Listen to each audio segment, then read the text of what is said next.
Welcome to Eternal Darkness, where nightmares come to life. I'll be your host through these twisted tales tonight. Before we descend into the shadows, remember to like and subscribe to join our growing community of horror enthusiasts. Get comfortable, turn down the lights, and prepare yourself as we begin our journey into the unknown.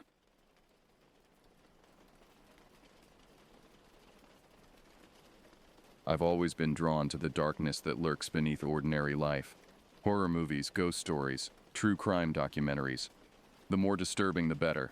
My friends often joked that I had a twisted fascination with the macabre, but I wore that label like a badge of honor. I devoured every supernatural tale I could find, always searching for that perfect combination of terror and believability. Despite my obsession with the paranormal, I had never experienced anything genuinely unexplainable. That stark reality frustrated me endlessly. Here I was, 25 years old, desperately craving an encounter with the unknown, yet living a disappointingly mundane existence in the suburbs of Phoenix. The closest I'd come to anything supernatural was the occasional cold spot in my apartment or a door that seemed to creak at odd hours. My younger brother Tyler had recently started sharing stories that made my skin crawl with anticipation. He described sessions with a Ouija board that had left him and his college friends genuinely shaken. Tyler wasn't the type to embellish or seek attention through wild tales. He was methodical, rational, almost maddeningly logical in his approach to everything.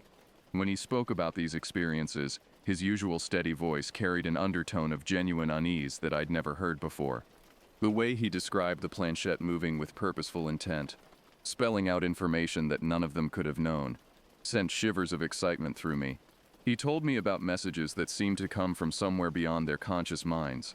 Responses that were too specific and accurate to be explained away by unconscious muscle movements or wishful thinking.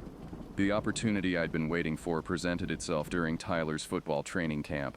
Our family had rented a secluded cabin in the forested mountains north of Phoenix, a welcome escape from the merciless desert heat that made summer survival feel like an endurance test. The cabin sat nestled among towering pines and ancient oaks, far enough from civilization that cell phone service flickered in and out like a dying light bulb.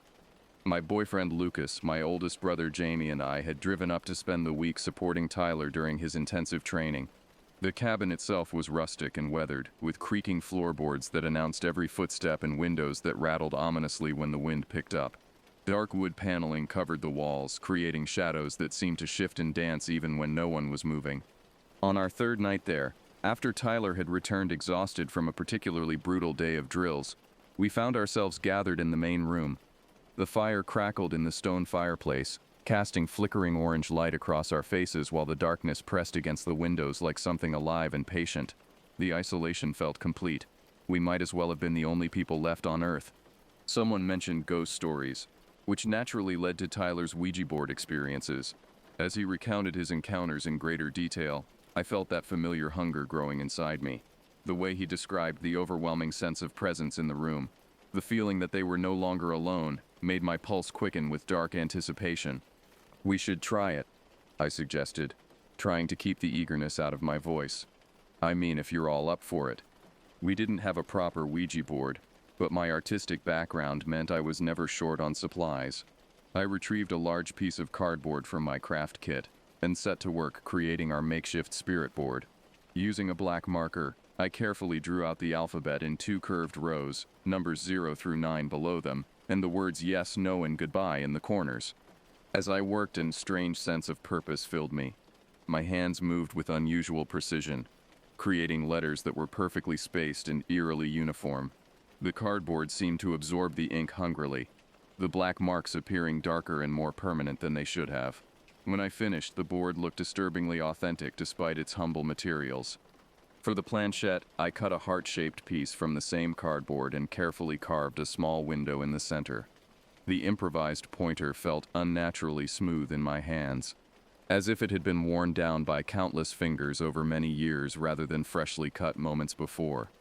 Tyler watched my preparations with growing unease. "I'll observe," he said firmly, "but I'm not participating. Trust me on this one." His refusal only heightened my anticipation. If the experience had affected my rational, skeptical brother so deeply, what might it do to someone actively seeking contact? Lucas, his best friend Connor, and Jamie agreed to join me around the board. We arranged ourselves on the floor in a tight circle, our knees touching as we leaned over the cardboard surface. The firelight cast our shadows long and twisted across the walls, creating the impression of additional figures lurking just beyond our vision. We began tentatively, each of us placing a single fingertip on the makeshift planchette. I had researched proper Ouija board etiquette obsessively, and I led us through what I believed was the correct opening procedure. "Is anyone there?" I asked, my voice barely above a whisper in the heavy silence. For several minutes, nothing happened. The planchette remained motionless under our light touch, and I began to wonder if my homemade board lacked whatever mysterious properties allowed genuine spirit communication. Connor, who had been openly skeptical from the beginning, smirked and made comments about group delusion and unconscious muscle movements. Then gradually, I felt the faintest tremor beneath my fingertip. The planchette began to move, not dramatically, but with a subtle, purposeful gliding motion that made my breath catch in my throat. It drifted slowly toward yes, pausing there for a moment before returning to the center of the board. "Did everyone feel that?" I asked, my voice tight with excitement. Lucas nodded, his eyes wide and fixed on the board. "It's definitely moving," he said. Jamie remained silent, but I could see the tension in his shoulders as he leaned forward, completely focused on the cardboard beneath our fingers. Connor maintained his skeptical expression, but I noticed his hand trembling slightly. "Someone's pushing it," he insisted, though his voice lacked its earlier confidence. The planchette began moving again, this time with more deliberate purpose. It spelled out "hello" in smooth, fluid motions that felt nothing like conscious manipulation. Our fingers barely maintained contact with the surface, yet the pointer moved with undeniable intention. As the session continued, the movements became more pronounced and confident. We asked simple questions, receiving responses that were specific enough to be meaningful, but general enough to be dismissed by skeptics. The entity, for lack of a better term, claimed to be a former resident of the area, someone who had died decades earlier in an accident near the cabin. Connor's skepticism gradually transformed into visible anxiety as the planchette continued its purposeful motions. Sweat beaded on his forehead despite the cool evening air, and his breathing became shallow and rapid. To challenge what he still insisted was group manipulation, he decided to ask a question that only he would know the answer to. "What was the name of my childhood dog?" he asked, his voice cracking slightly. "The one I had when I was 5 years old, before I moved states." The planchette immediately began to move, spelling out letters with increasing speed. "Benjamin." Connor's face went completely white. He stared at the board in horrified fascination, his mouth hanging open as he struggled to form words. That's impossible," he whispered. "I never told anyone that name. Benjamin died when I was 6, and we moved right after. I haven't talked about him in 20 years. The confirmation hit us all like a physical blow. This wasn't group suggestion or unconscious muscle movement. Something was genuinely communicating through our improvised board, demonstrating knowledge that none of us possessed. The rational explanations we had been clinging to crumbled away, leaving us face to face with an undeniable supernatural presence. Tyler, watching from his chair by the fire, shook his head slowly. "I tried to warn you," he said quietly. "Once you open that door, it's not so easy to close it again." Emboldened by our success, we continued asking questions. I inquired about my absent brother Jordan, asking for his name. The planchette spelled it correctly. Feeling more adventurous, I asked about Jordan's fiancée, Melissa. The board spelled out Melissa. Close, but not exactly right. Before I could comment, the planchette jerked violently to no, and then correctly spelled Melissa. The correction was swift and almost angry in its precision, as if the entity was frustrated by the initial error. As the hours passed, the atmosphere in the cabin grew increasingly oppressive. The fire seemed to burn lower despite our adding fresh logs, and the shadows in the corners of the room appeared to deepen and writhe. The temperature dropped noticeably, our breath beginning to mist slightly in the suddenly frigid air. More disturbing than the physical changes was the gradual shift in the planchette's behavior. Its movements became more aggressive, jerking violently between letters and occasionally spelling out disturbing phrases that none of us had prompted. Words like trapped, angry, and stays appeared without warning, punctuated by rapid, circular motions that made our fingers burn from the friction. Lucas was the first to suggest we should stop. His face had taken on a grayish pallor, and dark circles had appeared under his eyes as if he was being physically drained by the experience. "This doesn't feel right anymore," he said, his voice hoarse. "Something's changed." But I was intoxicated by the raw power of what we were experiencing. After years of craving genuine supernatural contact, I was finally face to face with proof that there was more to existence than the mundane physical world. The darker turn our session had taken only thrilled me more.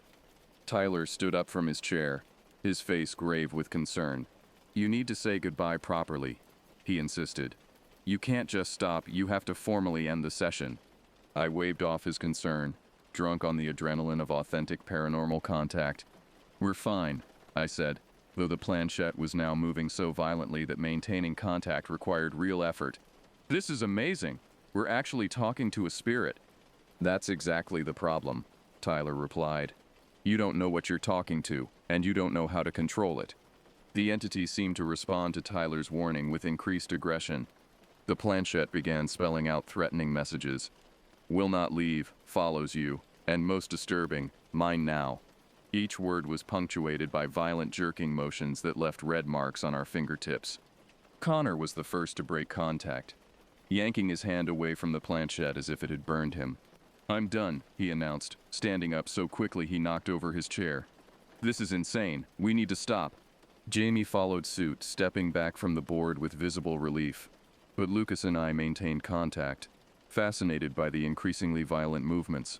The planchette continued its frenzied motion, even with only 2 fingers guiding it, spinning in rapid circles and occasionally flying off the board entirely before we could guide it back. The messages became more personal and threatening. It spelled out details about our lives that we had never discussed: childhood fears, recent arguments, private doubts. The accuracy was terrifying, but what frightened me most was the malevolent intent behind the revelations. This entity wasn't just demonstrating knowledge, it was weaponizing it. Finally, even Lucas could take no more. He pulled his hand away and stood up, backing toward the door. "We have to stop this," he said, "right now."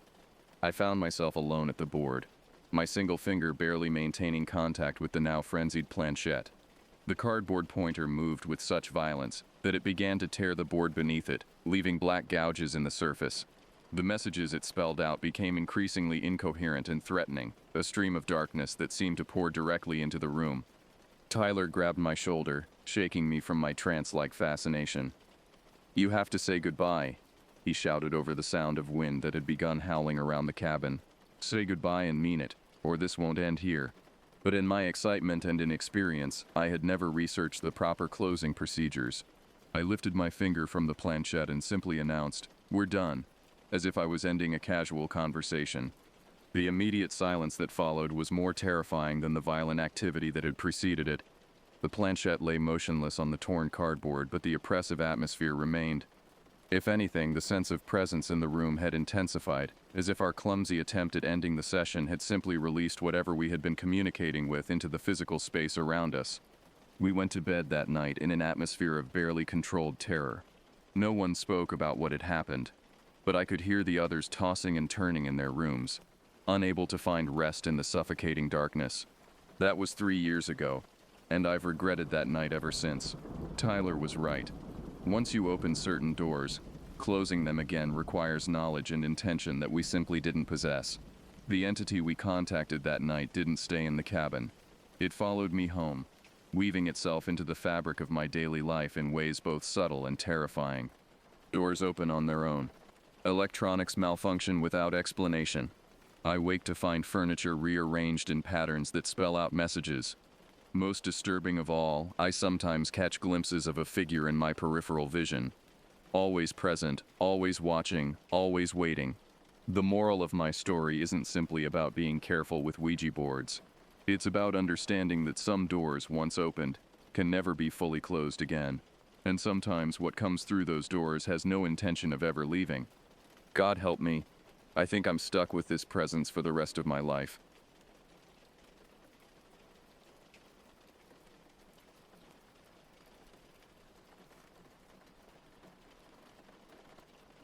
The gravel road crunched beneath my mother's tires as we approached Camp Pinebrook, nestled deep in the mountains of western North Carolina.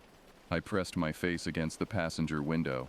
watching the towering pine trees create a canopy so thick that only scattered patches of afternoon sunlight reached the forest floor.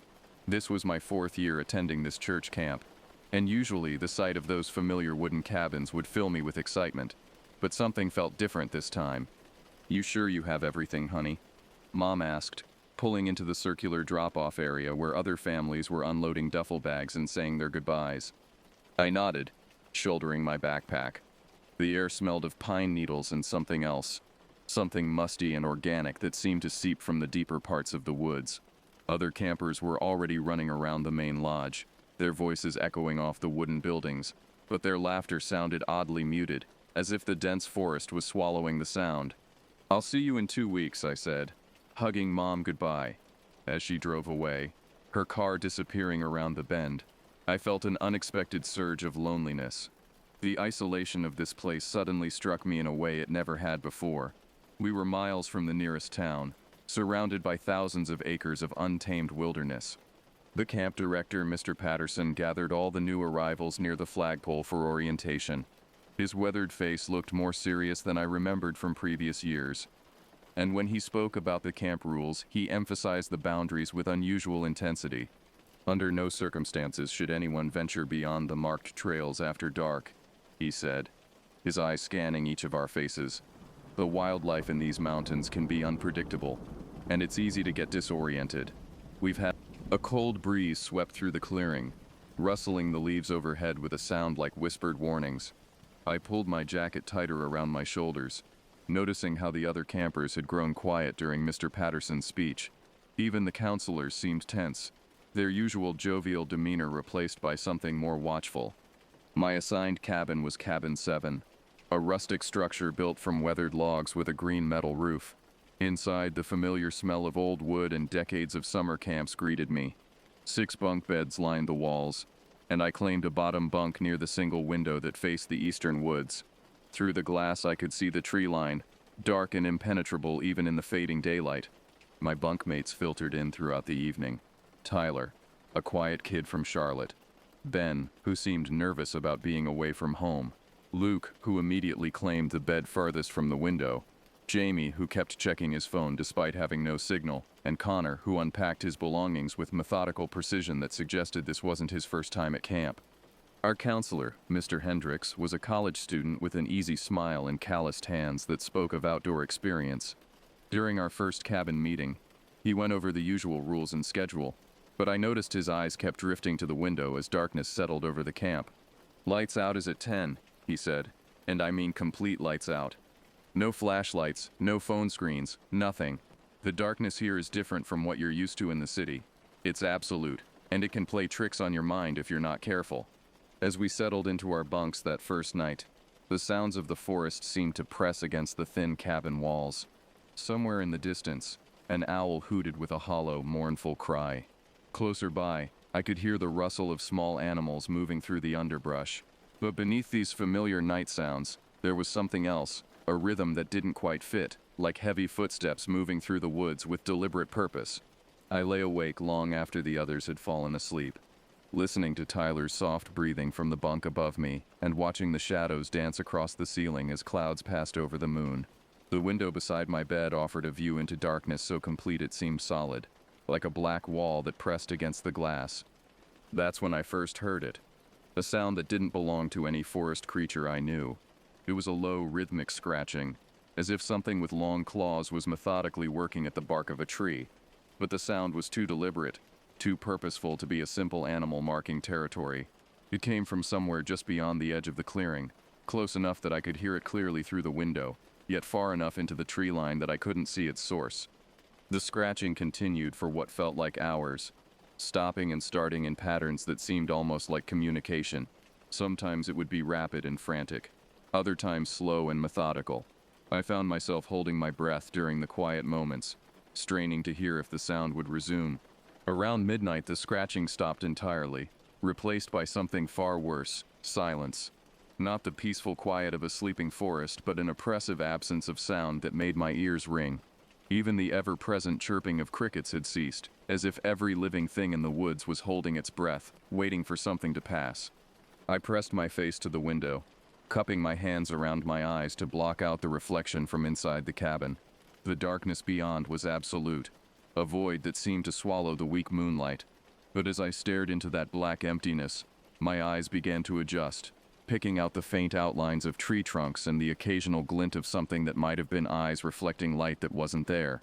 A movement caught my attention, a shadow within shadows, shifting between the trees with fluid grace. It was too large to be a deer, too tall to be a bear walking on all fours. The shape moved with purpose, following what might have been a path through the woods, heading parallel to our cabin before disappearing deeper into the forest.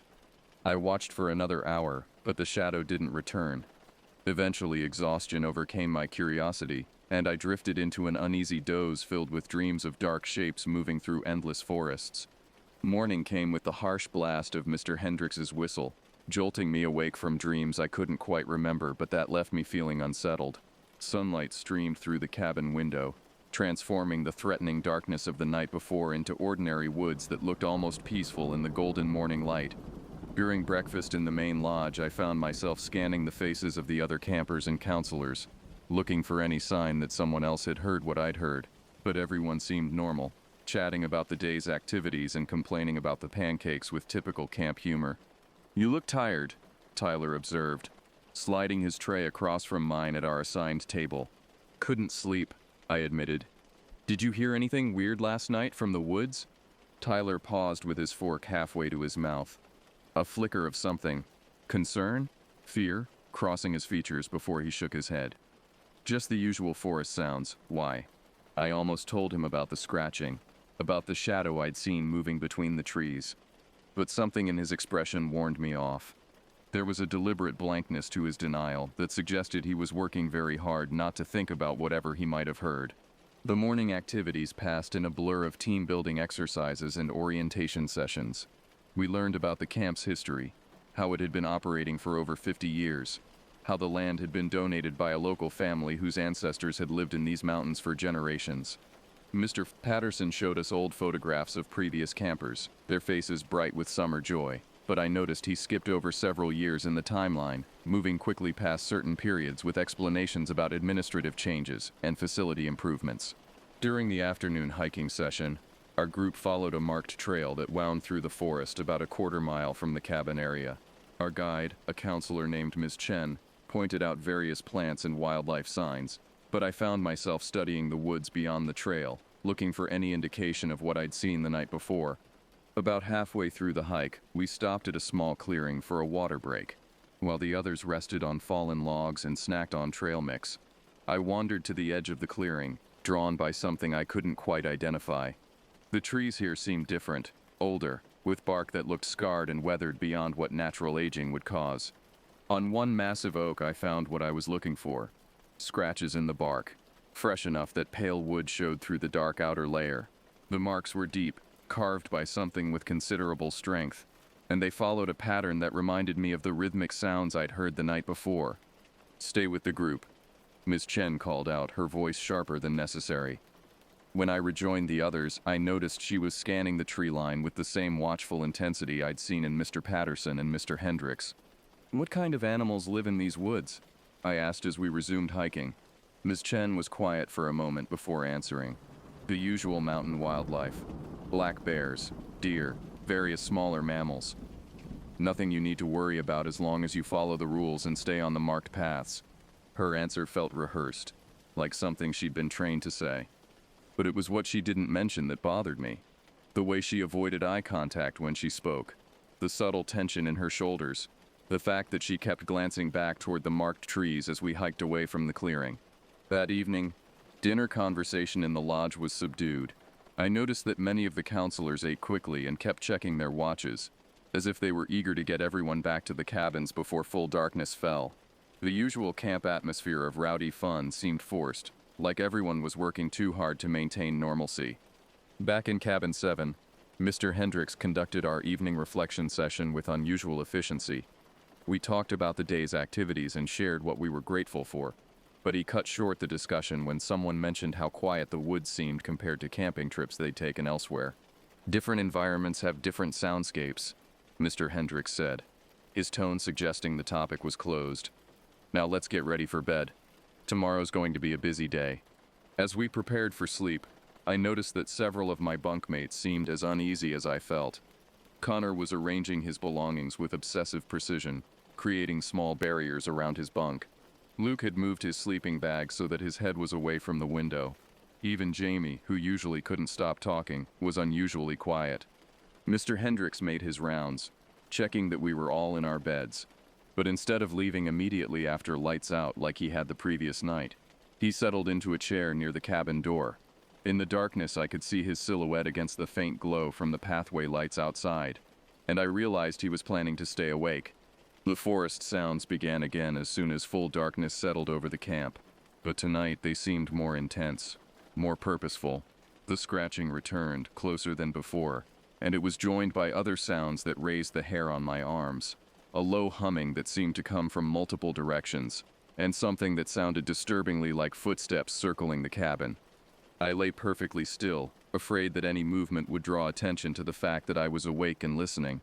In the bunk above me, Tyler's breathing had changed from the deep rhythm of sleep to the shallow, controlled pattern of someone trying very hard to remain still. Across the cabin, I could hear Connor shifting position with careful, deliberate movements that suggested he was also awake. The footsteps stopped directly outside our window. Through the thin glass, I could hear breathing, slow, deep, and decidedly not human. Whatever was out there was large enough that its breathing was audible through the cabin walls, and it was standing close enough to the building that I could sense its presence like a weight pressing against the other side of the window. Minutes passed. The breathing continued, sometimes closer, sometimes farther away, as if whatever was outside was moving around the cabin's perimeter with methodical patience. I wanted desperately to look, to see what was casting the shadow I could sense just beyond the glass, but terror held me motionless in my bunk. Finally, after what felt like hours, the breathing faded, replaced by the sound of something large moving away through the underbrush.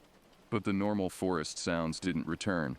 The woods remained unnaturally quiet, as if every living thing was waiting to make sure the danger had truly passed. I must have dozed fitfully toward dawn, because I was awakened by the sounds of my bunkmates stirring. Pale morning light was filtering through the window, and Mr. Hendricks was no longer in his chair by the door.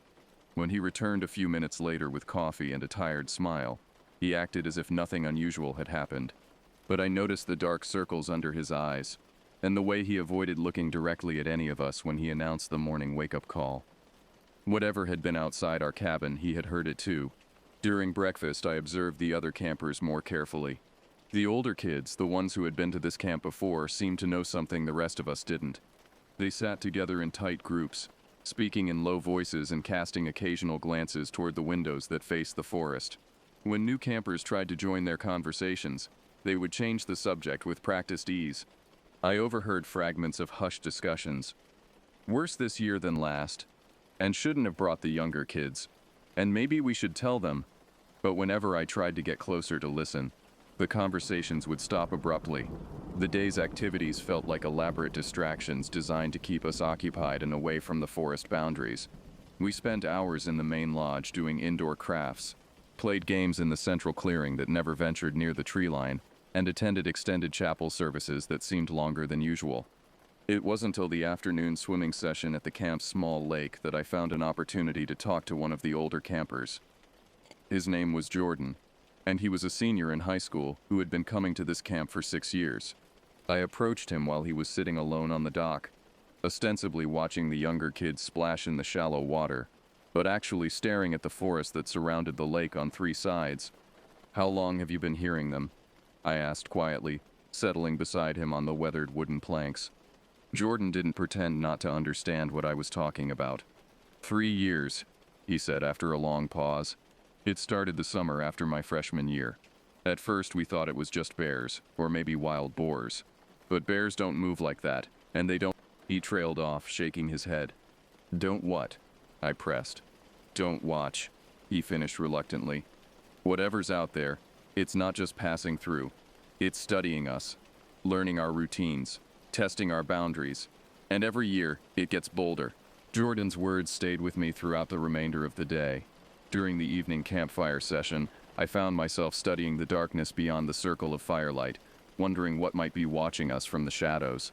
The camp directors led us in traditional songs and shared familiar Bible stories, but their voices seemed strained, and they kept the fire burning brighter than usual, creating a larger barrier of light between us and the forest. When one of the younger campers asked if we could tell ghost stories, Mr. Patterson quickly steered the conversation towards safer topics. "Let's focus on positive thoughts before bedtime," he said with forced cheerfulness. "We want everyone to have peaceful dreams." But peaceful dreams seemed unlikely. As we walked back to our cabin after the campfire, I noticed that the counselors had organized the return journey like a military operation.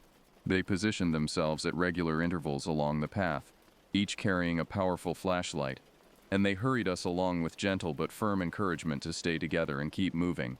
The moment we were inside cabin 7, Mr. Hendricks locked the door, something I hadn't seen him do on previous nights.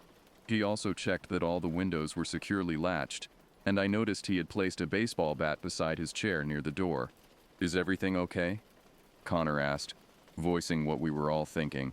"Just being cautious," Mr. Hendricks replied, but his smile was thin and didn't reach his eyes. "Sometimes the wildlife gets more active during certain weather patterns." I looked outside. The night was clear and still, hardly the kind of weather that would agitate normal forest animals. As the lights went out and my bunkmates settled into sleep, I lay awake listening to the now familiar progression of sounds. First the normal cricket chorus, then the gradual quieting as something moved through the woods, then the unnatural silence that seemed to precede the arrival of whatever was haunting our nights. But tonight was different. Tonight the scratching sounds were accompanied by something new, a low vocalization that was neither fully animal nor fully human. It rose and fell in patterns that suggested communication, as if whatever was outside was calling to something else in the darkness. The calls were answered. From different directions around the camp, similar sounds echoed through the night. I counted at least 3 distinct voices, maybe more, creating a complex harmony of alien communication that made my skin crawl. Whatever was out there, we were surrounded. I couldn't resist any longer, despite every instinct screaming at me to stay hidden under my blankets. I had to know what we were dealing with. Moving with infinite care, I shifted position in my bunk until I could peer through the window without exposing too much of myself to whatever might be looking back. The moon was fuller tonight, providing just enough illumination to distinguish shapes from shadows. What I saw made my heart hammer against my ribs with such force that I was sure the sound would give me away. There were figures moving between the trees, tall, upright shapes that walked on 2 legs but moved with an inhuman fluidity that suggested they were equally comfortable on 4. They stayed just inside the tree line, but their positioning was clearly deliberate. They had surrounded the entire camp, standing like sentries in the darkness. As I watched, one of the figures stepped closer to our cabin, moving into the small clearing that separated the building from the forest. In the pale moonlight, I could see enough detail to understand why my mind had been struggling to categorize what I was seeing. The proportions were wrong for a human, too tall, limbs too long, head sitting at an angle that suggested a different bone structure entirely. But it walked upright, used its arms with obvious intelligence, and the way it tilted its head as it studied our cabin suggested a level of cognitive awareness that no wild animal possessed. The figure stood there for several minutes, occasionally turning its head to listen to the calls echoing from other parts of the camp. Then, without warning, it looked directly at our window. Even from a distance of 30 feet, I could see its eyes, large, reflective, and undeniably focused on the exact spot where I was hiding behind the glass. We stared at each other across that small expanse of moonlit ground, predator and prey locked in a moment of mutual recognition. I felt exposed, vulnerable, as if it could see not just my physical form but something deeper. My fear, my curiosity, my desperate need to understand what was happening. Then it raised one long arm and pressed what might have been a hand against a tree trunk. The scratching sound that followed was deliberate and rhythmic, clearly directed at me. It was marking the tree while looking straight at me, establishing some kind of connection that I didn't understand but that filled me with terror. I forced myself to remain motionless until the figure finally turned and melted back into the forest with its companions. Only then did I allow myself to breathe normally again, though my entire body was shaking with adrenaline and fear. The next morning brought news that changed everything. During breakfast, Mr. Patterson announced that one of the older campers, a boy named Austin from cabin 12, had disappeared during the night. Austin seems to have wandered off, Mr. Patterson said, his voice carefully controlled. "We've contacted the local authorities, and they're organizing a search party. In the meantime, we're implementing additional safety measures. Those safety measures included confining all campers to the main lodge area during daylight hours and establishing a buddy system that prohibited anyone from being alone at any time. Counselors now carried radios and positioned themselves at regular intervals around the camp's perimeter. But despite the increased security, I could see the fear in everyone's faces. Austin hadn't just wandered off. Something had taken him, and we all knew it, even if no one was willing to say so out loud. I managed to corner Jordan during one of the supervised bathroom breaks. "You knew this was going to happen," I accused quietly. He nodded grimly. "Not specifically, but yeah. It's been building up to something like this for years. They take someone every few summers, usually older kids who've been here before and seen too much. Take them where? Nobody knows. They just disappear. The official story is always that they wandered off and got lost, but search parties never find any trace. Not even clothing or equipment. Why don't people stop coming here? Why don't they shut down the camp?" Jordan was quiet for a long moment. "Because it's been going on for generations.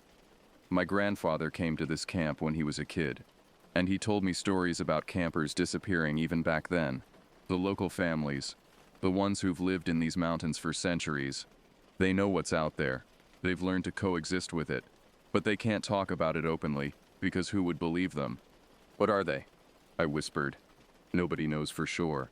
The old-timers call them different names. The Watchers, the Between Ones, the Forest Folk. My grandfather said they were here long before white settlers arrived, long before Native Americans settled these mountains. They're something older, something that adapted to living alongside humans without revealing themselves. Until now. Climate change, deforestation, development pushing into their territory.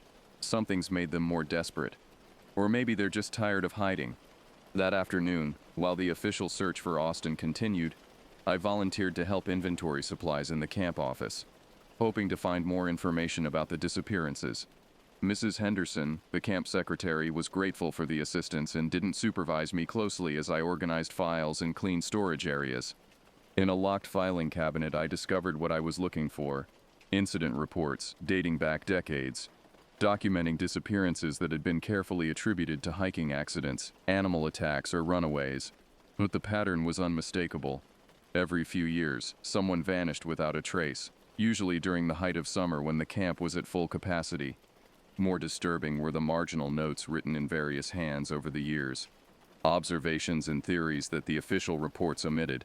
References to unusual tracks, coordinated animal behavior, and systematic surveillance painted a picture of something far more organized and intelligent than random wildlife encounters. One report from 15 years earlier included a hand-drawn map marking locations where anomalous activity had been observed. The map showed a rough circle encompassing the entire camp, with notations indicating that the activity was concentrated in areas with the densest forest cover and steepest terrain. According to the notes, the pattern had remained consistent for decades.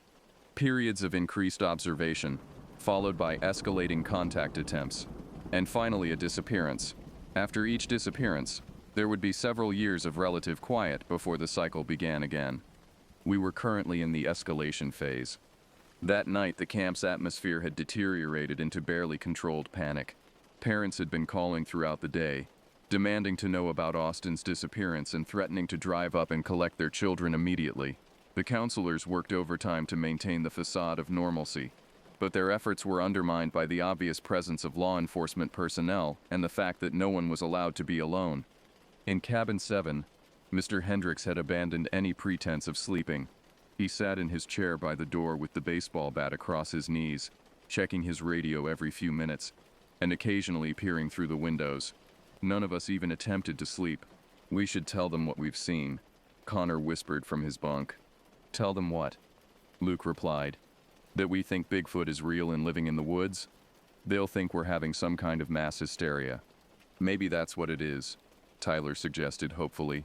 "Maybe we're all just freaking ourselves out and seeing things that aren't there." But as if summoned by his skepticism, the sounds began again, closer and more aggressive than ever before.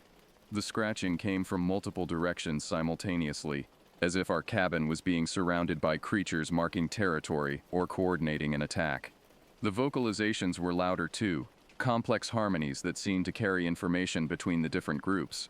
Mr. Hendricks stood up abruptly, his radio crackling to life with urgent transmissions from other parts of the camp. I could make out fragmentary reports, movement in Sector 3, and perimeter breach near the lake, and count at least 6 individuals. Then the sound stopped. The sudden silence was more terrifying than the noise had been. In that absolute quiet, we could hear our own breathing, the rapid beating of our hearts, and the subtle creaking of the cabin as night temperatures caused the wood to contract. Something was testing the door. The handle turned slowly, quietly, as if someone was checking whether it was locked. Mr. Hendricks raised his bat and keyed his radio, but before he could speak, the pressure on the door stopped. Instead, we heard footsteps, slow, deliberate, and definitely bipedal, moving around the cabin's perimeter. Each step was carefully placed, avoiding the dry leaves and twigs that would create noise. Whatever was circling our cabin possessed an intelligence sophisticated enough to understand stealth, patience, and tactical positioning. The footsteps stopped at the window beside my bunk. I could sense a presence just beyond the glass, large and watchful. My bunkmates had gone completely still, afraid that any movement would attract attention. But I knew it was too late for hiding. Whatever was outside already knew exactly where each of us was located. A soft tapping began on the window. Not random or frantic, but rhythmic and purposeful. 3 quick taps, pause. 2 slower taps, pause. Then the pattern repeated.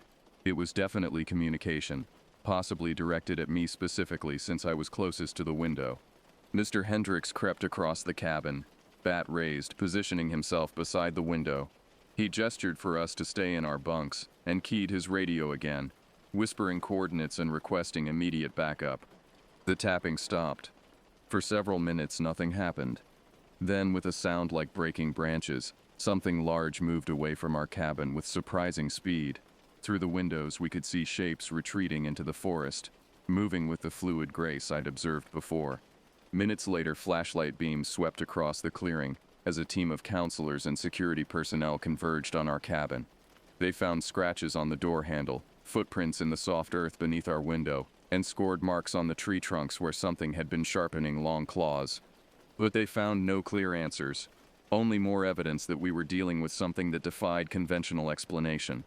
The next morning brought an emergency assembly in the main lodge. Parents had been contacted, and buses were being arranged to evacuate the camp 3 days early. The official explanation was wildlife management concerns, but everyone knew the truth was far more serious. Mr. Patterson looked like he hadn't slept in days. "We've decided to conclude this session early as a precautionary measure," he announced to the assembled campers and parents who had driven up during the night. "While we've had no confirmed dangerous encounters, we believe it's prudent to err on the side of caution." But I knew we were past the point of caution. Austin was still missing. The creature's behavior was escalating, and it was only a matter of time before someone else disappeared, or worse. During the chaos of packing and preparation for departure, I sought out Jordan one final time. Is there anywhere Austin might have gone? Anywhere he might be hiding? Jordan shook his head. When they take someone, that person doesn't come back. My grandfather told me stories about people who tried to follow, tried to find where they go. Those people disappeared too. So we just leave? We abandon Austin? What choice do we have? We can't fight something we don't understand. Something that knows these woods better than we ever will. As the first buses loaded with the youngest campers, I made a decision that I knew was dangerous but couldn't avoid. I slipped away from the evacuation staging area and headed toward the forest, following the marked trail that led to the clearing where I'd found the scratched trees. I told myself I was looking for clues about Austin's disappearance, but the truth was more complex. Something about my encounter with the creature at the window had created a connection I couldn't ignore. The rhythmic tapping, the way it had looked directly at me. It felt like communication, like an invitation or challenge that demanded a response. The trail seemed different in daylight, more threatening, despite the bright sunshine filtering through the canopy. Every shadow could conceal a watching presence. Every rustling leaf might signal movement that wasn't caused by wind. But I pressed on, driven by a compulsion I didn't fully understand. The clearing looked peaceful enough, just an ordinary forest meadow with a few scarred trees. but as I examined the scratch marks more closely, I realized they formed patterns, not random territorial markings, but deliberate symbols that suggested a level of abstract thinking far beyond what any known animal possessed. That's when I heard the breathing behind me. I turned slowly, my heart hammering, and found myself face to face with one of the creatures I'd been seeing in the darkness. In full daylight, it was even more disturbing than my glimpses through the cabin window had suggested. It stood nearly 7 feet tall, with proportions that were almost human but subtly wrong in ways that triggered a primal fear response. Its skin had a grayish tone that seemed to shift between textures, sometimes appearing smooth like human flesh, other times showing patterns that might have been scales or bark. Its face was the most unsettling aspect, recognizably humanoid but with features that suggested adaptation to a different environment or evolutionary pressure. We stared at each other across the clearing, and I realized that this was what all the escalating encounters had been building toward. Not an attack, but a meeting. The creature studied me with obvious intelligence, tilting its head in a gesture that seemed almost curious. Then it did something that changed everything. It spoke. Not in English, not in any human language, but in a series of sounds that clearly carried meaning and intention. The vocalizations were complex, layered with harmonics that suggested vocal capabilities far beyond human range.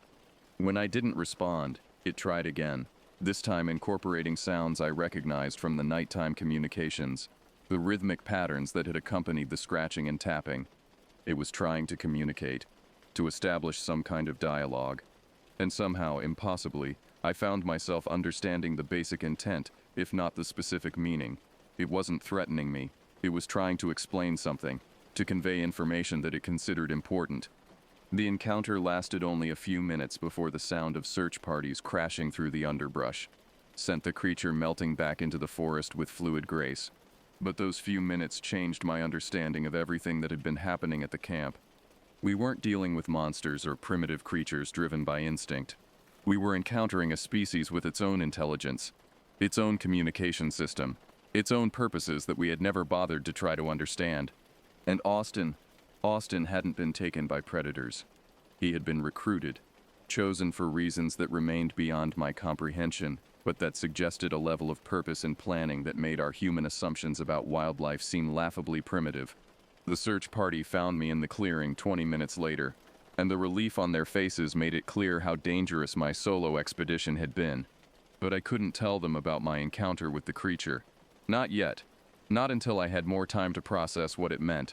During the bus ride home, I sat by myself near the back, staring out the window at the forest that was gradually giving way to farmland and small towns. Other campers chatted about summer plans and complained about the early departure.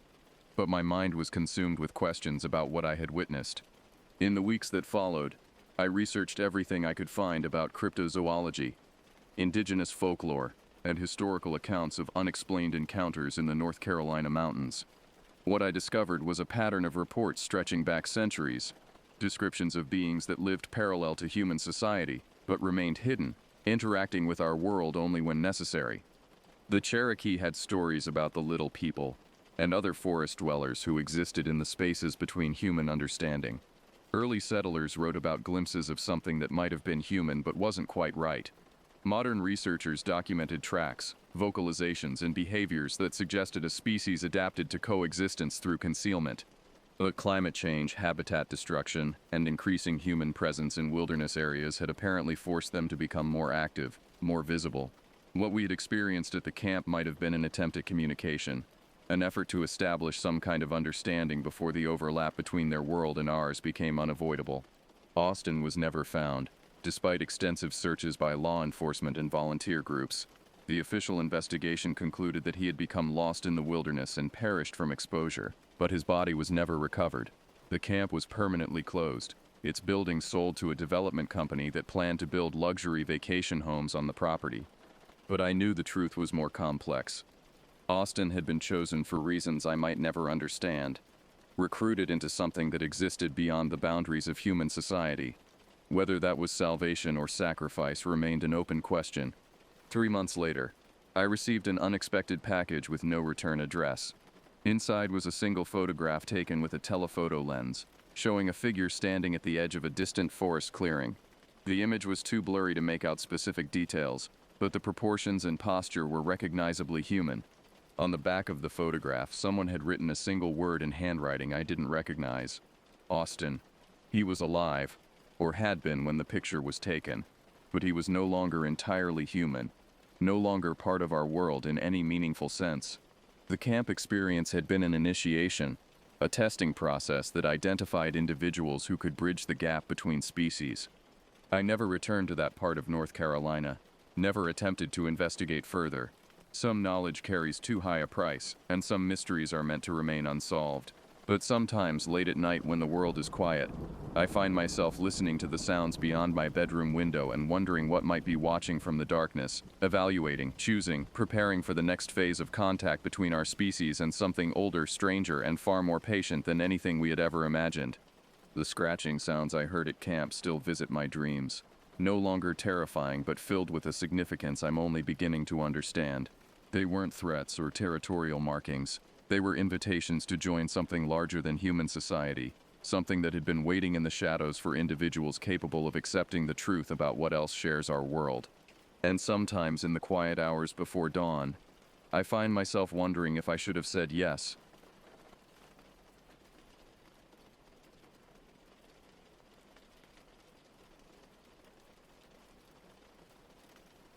My name is Frank Jackson, and I'm 67 years old now. But the events I'm about to recount happened back in the summer of 1993. I lived in a small town in Vermont called Bennington, a place so quiet that the loudest thing you'd hear was the hum of a distant lawnmower or the occasional bark of a neighbor's dog.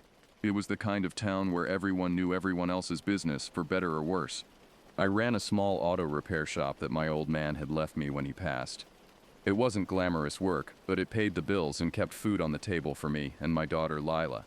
The shop was a weathered old building on the outskirts of town, with faded red paint peeling off the sides and a rusted sign that creaked in the wind.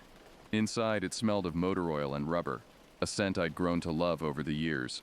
Layla was my world. She had just turned 12 that summer, and we celebrated with our annual camping trip out by Somerset Reservoir. It was our little tradition, something we'd been doing since she was old enough to roast a marshmallow. Every year, just the two of us out in nature. No phones, no distractions, just us and the great outdoors. Leela loved it. She had this knack for spotting wildlife, and she'd always find the best trails. She was a curious kid, always asking questions about the plants and animals we'd see. I'd do my best to answer, but half the time I was making things up. She probably knew it, but she never let on. The day before we left for our trip, I closed up the shop early. I remember standing in the doorway, looking out at the quiet street.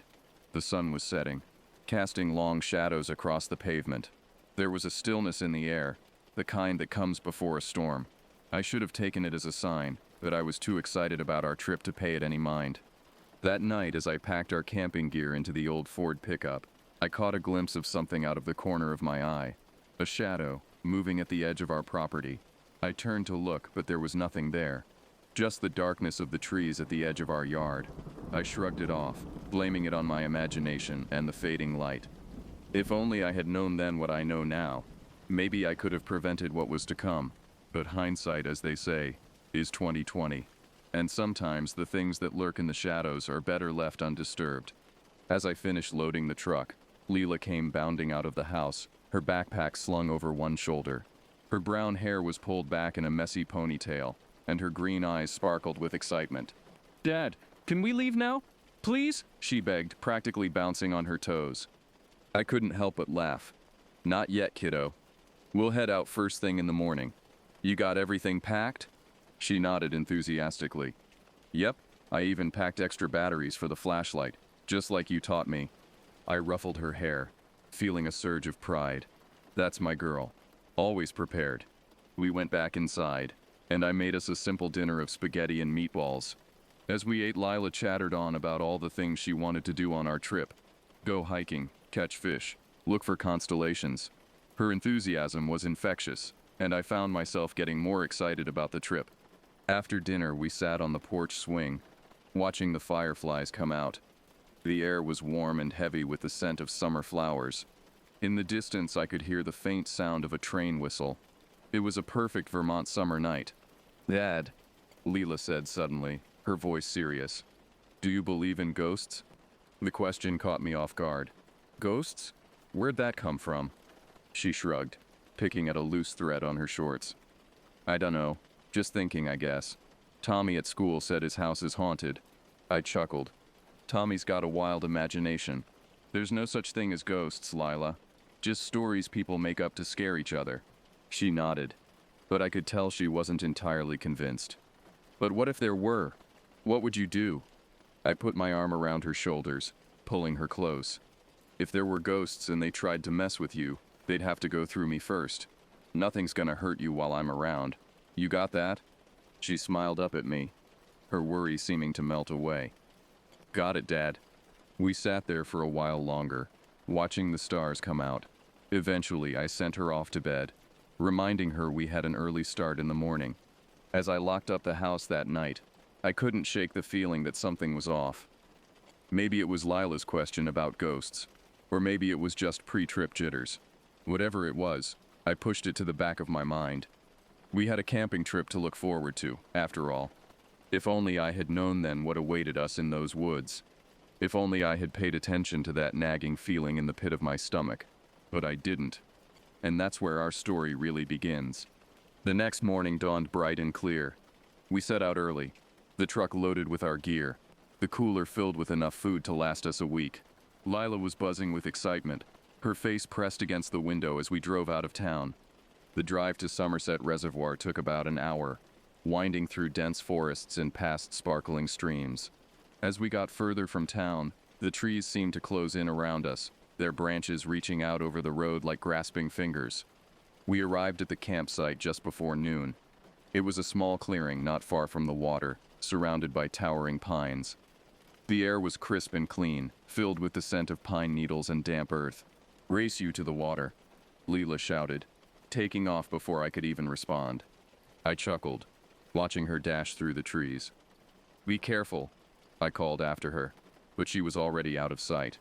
I started unpacking the truck, setting up our tent and arranging our gear. By the time Lila came back, breathless and grinning, I had a small fire going. "The water's so clear, Dad," she exclaimed, flopping down next to me. "I saw fish and everything." We spent the afternoon exploring the area around our campsite. Lila led the way, pointing out interesting plants and rocks. She had always been observant, but out here in nature, it was like her senses were heightened. As the sun began to set, we made our way back to the campsite. I got the fire going again while Lila arranged our chairs. We roasted hot dogs over the flames, laughing and talking about nothing in particular. It was our second night when things started to get weird. We had spent the day hiking and fishing, and we were both exhausted. Lila was roasting marshmallows, her face glowing in the firelight. I was sitting back enjoying the peace, when I saw something move at the edge of the trees. "Hey, Lila," I said, trying to keep my voice casual. "Did you see that?" She turned, marshmallow stick in hand. "See what?" I squinted into the darkness. I thought I saw someone out there. Lila laughed. "Dad, you're always seeing things. It was probably just a deer." I nodded, but kept my eyes on the tree line. The movement had been quick, too quick for a deer. But I didn't want to spook her, so I let it go. That night, as we settled into our sleeping bags, I couldn't shake the feeling that we weren't alone. I tried to sleep, but every little noise had me on edge. The rustling of leaves, the crack of a twig, even the gentle lapping of water against the shore. It all seemed amplified in the darkness. Around midnight, I heard it again. A rustling, then a snap, like a twig breaking underfoot. I sat up, straining to hear, but there was only silence. Next to me, Lila slept peacefully, oblivious to my unease. I unzipped the tent flap as quietly as I could and peered out. The moon was full, casting an eerie silver light over the campsite. Everything looked normal, but there was a heaviness to the air, a tension that hadn't been there before. I was about to close the tent and try to get some sleep when I saw it. A figure, small and slight, standing at the edge of the clearing. It was too dark to make out any features, but something about its stillness sent a chill down my spine. "Hello," I called out, my voice barely above a whisper. "Is someone there?" The figure didn't move. It just stood there, watching. I blinked, and in that split second it was gone. I rubbed my eyes, wondering if I had imagined it. But the unease in my gut told me otherwise.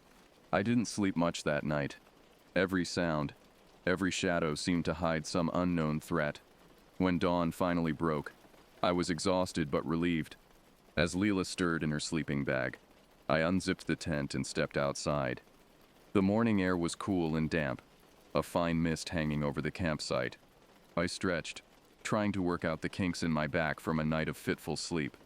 That's when I saw them, footprints. Small like a child circling our tent. They hadn't been there the night before, I was sure of it. My heart began to race as I followed their path with my eyes. They circled the tent a few times, then simply vanished. "Lila," I called, trying to keep my voice steady.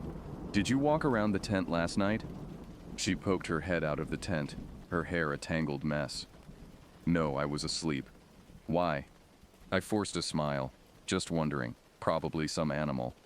But I didn't believe it. And as I stood there, staring at those small footprints, I knew our peaceful camping trip had come to an end. Something was out there, watching us, and I had a feeling it wasn't going to leave us alone. We packed up quickly that morning. I told Lila we had forgotten some important supplies and needed to head back to town. She was disappointed, but didn't argue. I think she could sense my unease, even if she didn't understand it. The drive back was tense. Every curve in the road, every shadow in the trees seemed to hide some unseen threat. I kept checking the rearview mirror, half expecting to see something following us. Lila was quiet, picking up on my mood. "Dad," she said finally, breaking the silence. "Is everything okay?" I forced a smile. "Of course, kiddo. Just a little tired, that's all." She didn't look convinced, but she nodded and went back to looking out the window. As we approached Bennington, I felt some of the tension leave my body. The familiar sights of our small town were comforting after the unsettling experience in the woods. We pulled up to our house and for a moment, everything felt normal again. But that feeling didn't last long. Over the next few days, strange things started happening around the house. At first it was small things. A toy would be in a different place than where Lila had left it. A door we were sure we'd closed would be open, easy enough to brush off as forgetfulness or a draft. But then it escalated. We'd hear footsteps at night, soft and quick. Like a child running down the hallway, objects would move on their own, right before our eyes.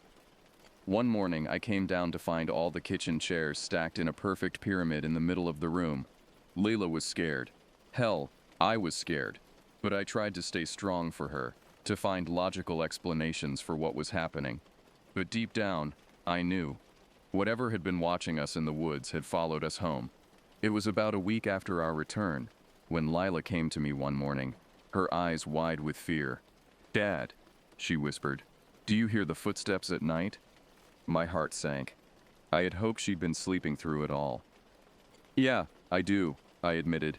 "It's probably just the house settling."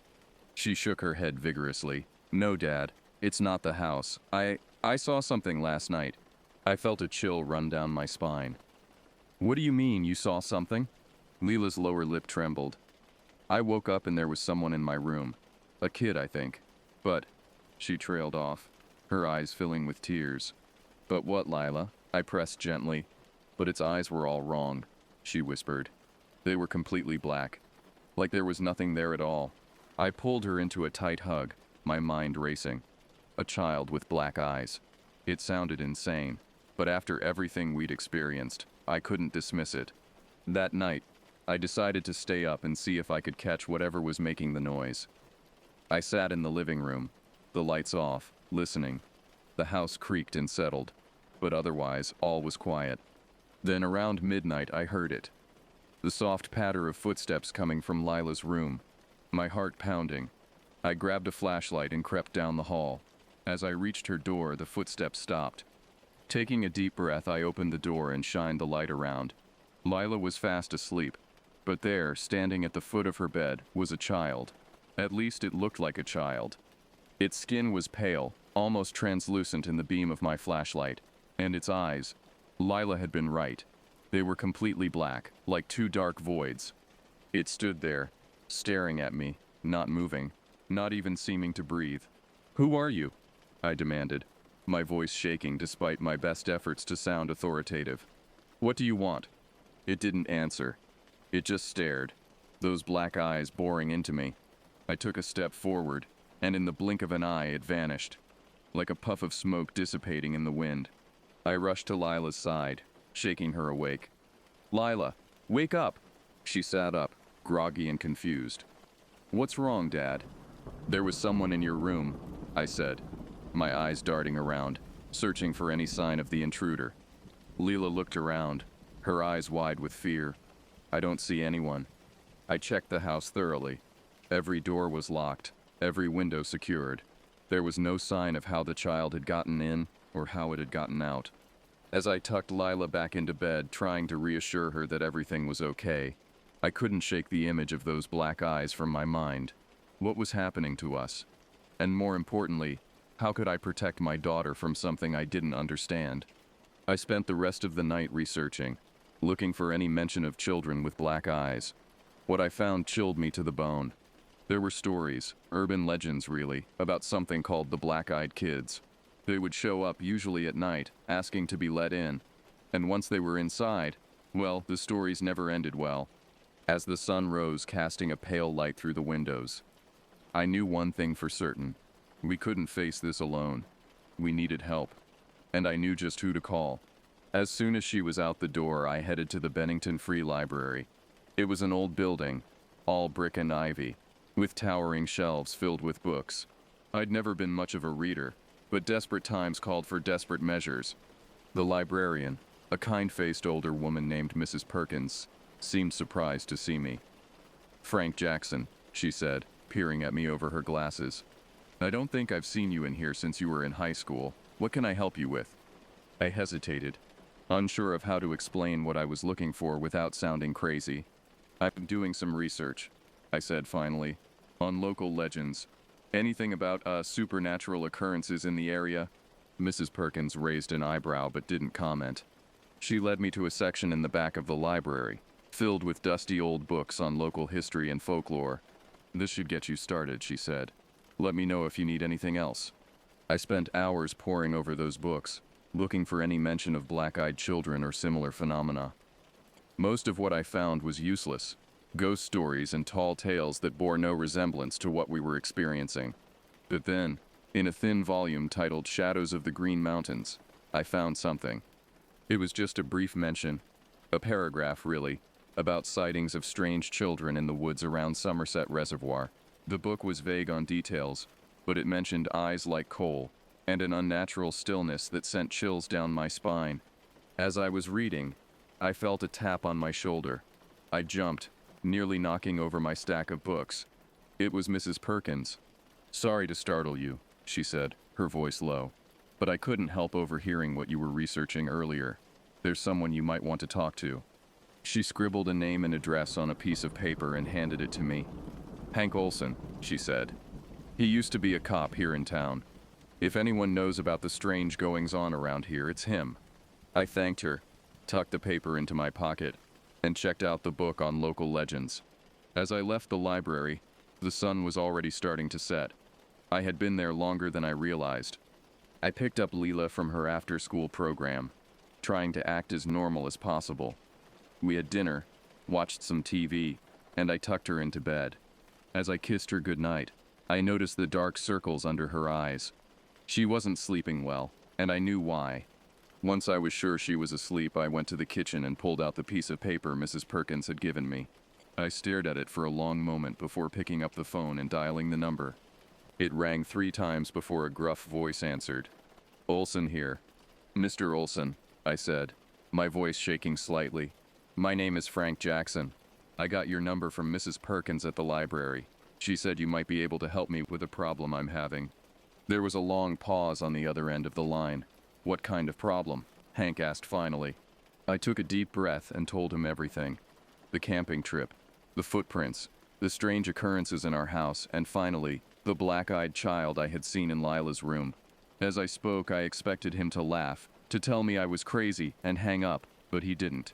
When I finished, there was another long pause. "I'll be over in 20 minutes, Hank said finally, and the line went dead.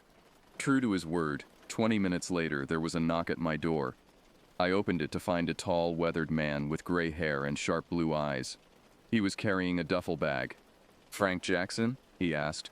When I nodded, he stepped inside without waiting for an invitation. "We've got work to do." Hank Olson moved with the deliberate precision of a man who had seen his fair share of trouble. He set his duffel bag down on my kitchen table and fixed me with a steady gaze. "Before we start," he said, his voice low and serious, "I need you to understand something. What we're dealing with here, it's not natural. And once you know the truth, there's no going back. Are you sure you want to proceed?" I thought about Lila, about the fear in her eyes when she told me about the child in her room. "I'm sure," I said firmly. "I need to protect my daughter." Hank nodded, seemingly satisfied with my answer. He unzipped the duffel bag and began pulling out various items, books, strange-looking artifacts, and what looked like weapons. "I was on the force for 30 years, Hank began, laying out the items on the table.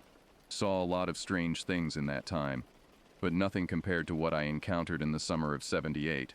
He paused, his eyes distant as if reliving a memory. "It was a case similar to yours. Family out camping by Somerset Reservoir. They came back, changed, talked about children with black eyes, about feeling watched, about things moving on their own. Nobody believed them, of course. Chalked it up to hysteria, maybe bad mushrooms they'd eaten in the woods. But I knew better." "What were they?" I asked, my mouth dry. "These black-eyed children?" Hank's gaze snapped back to me. "They're not children," he said sharply. "At least not anymore. They're something else. Something old. Something that's been in these woods long before we ever came here." He picked up one of the books, an ancient-looking tome bound in dark leather. "According to the local Abenaki legends, there are spirits in the forest. Tricksters, shapeshifters. They take the form of children to lure in the unsuspecting. But their true nature," he shook his head, "it's not something meant for our world." "But why us?" I asked. "Why did they follow us home?" "You disturbed something out there," Hank said. "Maybe you camped on sacred ground, or maybe you just caught their attention. Either way, they've latched onto you now. Onto your daughter, specifically." My blood ran cold. What did they want with Lila? Hank's expression was grim. "Children are pure, untainted. These entities, they feed on that purity. They want to..." I felt sick. The idea of these things wanting my daughter was almost too much to bear. "How do we stop them?" I asked, my voice barely above a whisper. "It won't be easy," Hank warned, "and it'll be dangerous. But if you're willing to do exactly as I say, we might have a chance." I nodded without hesitation. "Whatever it takes." Hank began explaining his plan. We would need to return to the campsite, to the place where we had first encountered the entities. There we would perform a ritual to banish them back to wherever they came from. As Hank talked, laying out the details of what we needed to do, I felt a mix of fear and determination. This was all so far beyond anything I had ever experienced, beyond anything I had ever believed possible, but I knew I had no choice. For Lila's sake, I had to see this through. We spent the rest of the night preparing. Hank taught me protective symbols to draw and words of power to speak. We gathered supplies, salt, iron filings, sacred herbs. By the time the sun began to rise, we were ready. I called the auto shop and told them I needed a few days off for a family emergency. Then I woke Lila, telling her we were going on another camping trip. She seemed hesitant, but I assured her everything would be okay. As we loaded up the truck, Hank pulled me aside. "Remember," he said, his voice low and urgent, "no matter what you see, no matter what you hear, you stick to the plan. These things, they'll try to trick you, to confuse you. You can't let them." I nodded, feeling the weight of what we were about to do settling on my shoulders. As we pulled out of the driveway, Lila in the back seat and Hank beside me, I couldn't shake the feeling that we were driving towards something that would change our lives forever. The trees seemed to close in around us as we made our way back to Somerset Reservoir. The familiar road now felt ominous, each bend potentially hiding some unseen danger. Lila was quiet in the back seat, her eyes wide as she took in the tension radiating from Hank and me. As we neared the campsite, the air seemed to thicken. A heavy mist had settled over the area, obscuring the trees and making the world feel smaller, more claustrophobic. I gripped the steering wheel tighter, my knuckles turning white. "Stop here," Hank said suddenly, his voice cutting through the silence. I pulled over to the side of the road. We were still a good mile from our original campsite, but Hank insisted this was where we needed to be. "Listen to me carefully," he said, turning to face both Layla and me. "What we're about to do is dangerous, but if we stick together and follow the plan, we'll be okay. Layla, I need you to be brave. Can you do that?" Leela nodded, her face pale but determined. "I can be brave," she said, her voice small but steady. "That's my girl," I said, reaching back to squeeze her hand. We got out of the truck, the mist swirling around our ankles. Hank shouldered his duffel bag and handed me a backpack filled with supplies. Then, with a nod, he led us into the woods. The forest was eerily quiet. No birds sang, no insects buzzed. Our footsteps seemed unnaturally loud in the stillness. As we walked, I felt the hairs on the back of my neck stand up.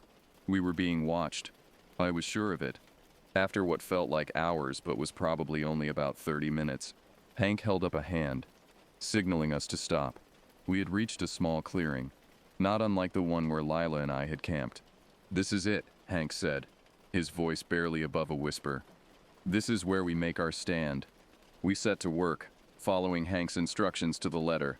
We laid out a circle of salt, placed candles at specific points, burned herbs that filled the air with pungent smoke.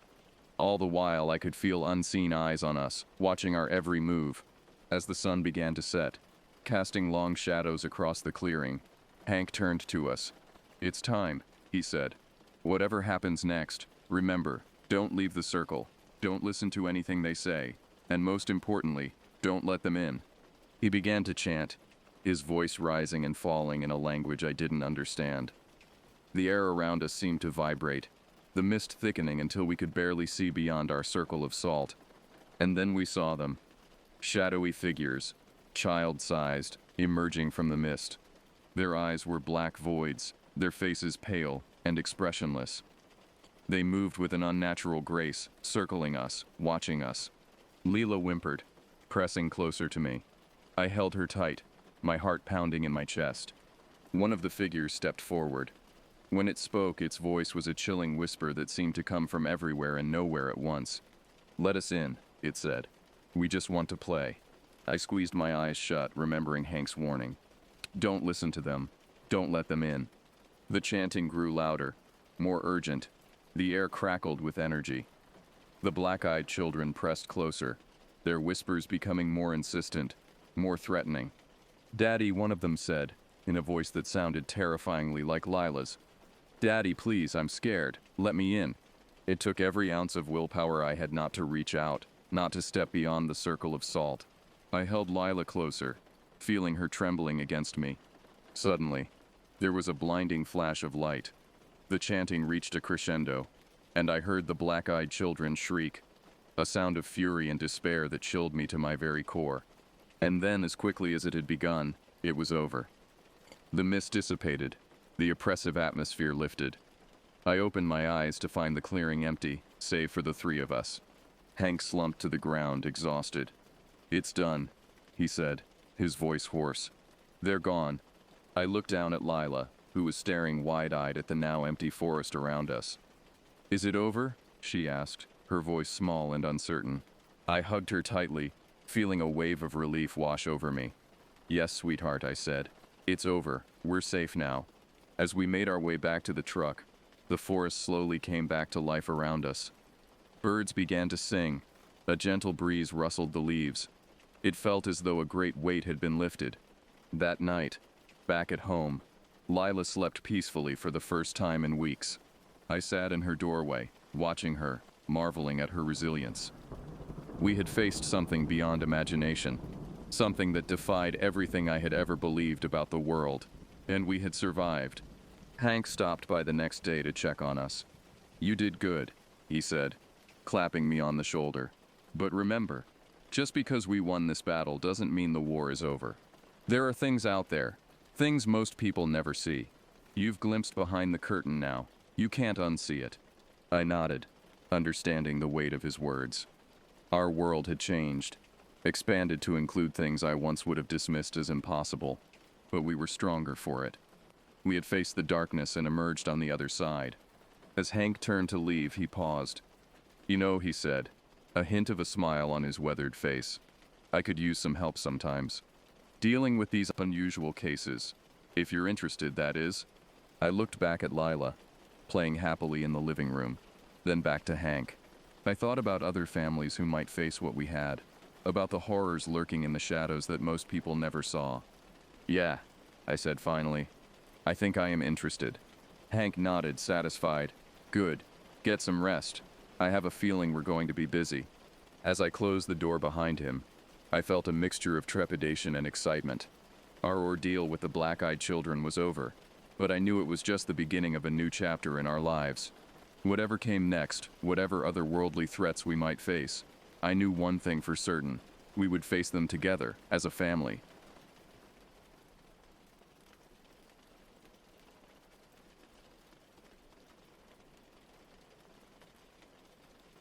I've always been drawn to nature, feeling a strange pull towards the wild. The city never appealed to me. Too many people, too many prying eyes. But out there, in the forests and on the trails, I found a sense of freedom that I couldn't experience anywhere else. Little did I know that this freedom would come at a steep price, one that I could never have anticipated.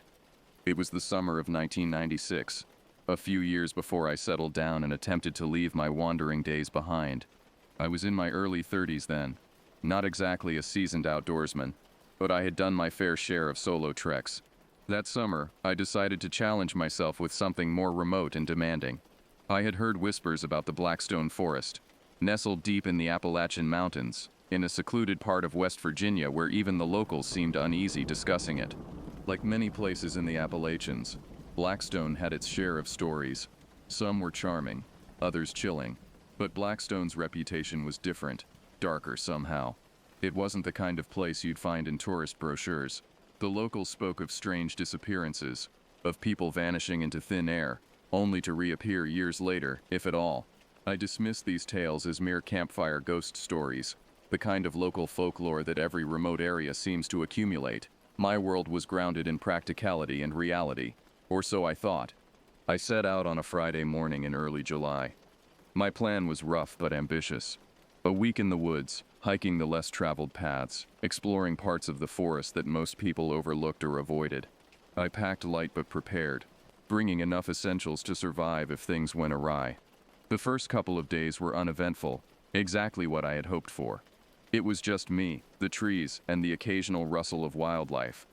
The trail I followed had grown faint, almost as if no one had walked it in years. But that suited me fine. I was seeking solitude after all. By the third night I had found a small clearing to set up camp. It wasn't ideal, but the sky was clear, and I could see stars twinkling through gaps in the canopy. I remember feeling an odd sense of calm, which, in hindsight, should have been the first warning sign. In places like Blackstone, calm rarely lasts. It was around midnight when I first heard it.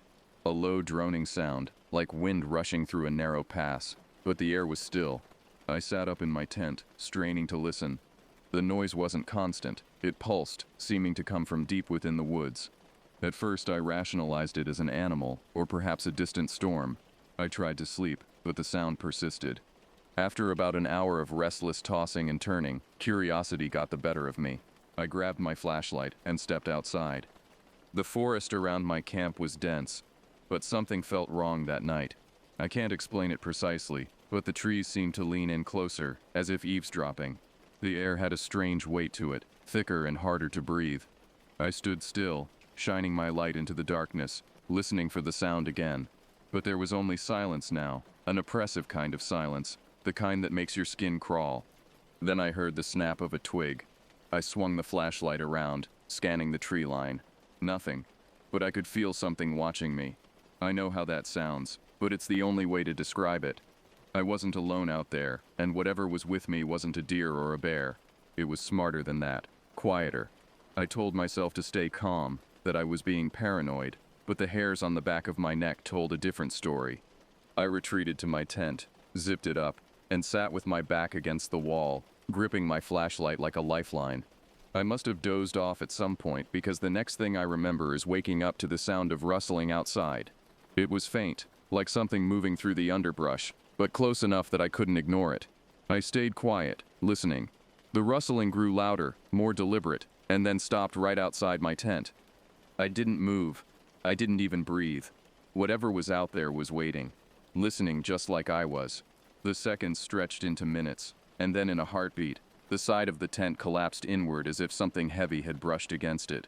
My heart nearly exploded out of my chest, but I remained still. My brain was screaming at me to run, to get the hell out of there, but my body was frozen in place. And then, just as suddenly as it had appeared, the pressure lifted. I could hear the rustling again, moving away this time, back into the forest. It was only then that I realized I had been holding my breath. I gasped for air, feeling like I'd just escaped death. But I wasn't sure what death would have looked like out there. Not yet.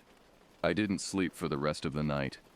As soon as the first light of dawn crept through the trees, I packed up and got moving. I wasn't foolish enough to stay another night in that clearing. I figured I could find a better spot further down the trail, closer to the river I knew ran through this part of the forest. The hike was grueling. Steep inclines, uneven ground, dense underbrush that seemed to grab at my legs with every step. But the movement helped settle my nerves. By noon I'd reached a small creek, where I decided to rest and refill my water bottles. That's when I noticed something strange in the mud along the bank. Footprints. Human footprints. But they weren't fresh. They were partially washed away by the creek, but they were unmistakably there, leading into the woods. At first I thought maybe some other hiker had passed through here recently, but then I noticed how old they looked. And then it hit me. There were no other tracks, no signs of anyone coming back, just a single set of prints disappearing into the trees. I followed them. I don't know why. Maybe I was still chasing whatever had spooked me the night before. Maybe I just needed to know. The tracks led deeper into the forest, far from any trail I recognized. The further I went, the darker the woods became, as if the sunlight couldn't reach here. After what felt like an hour, the footprints disappeared completely, swallowed up by the undergrowth. And that's when I found the cabin. It was small, barely more than a shack, half hidden by vines and moss.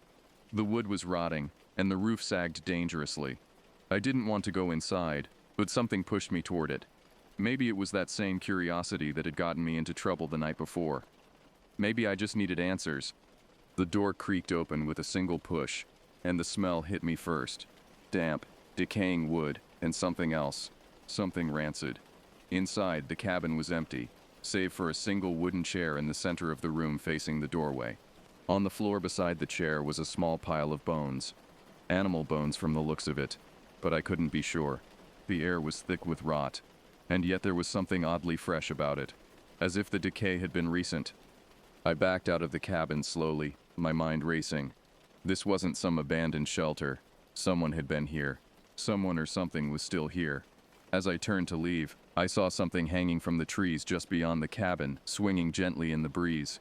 It was a body. I froze, my blood turning to ice.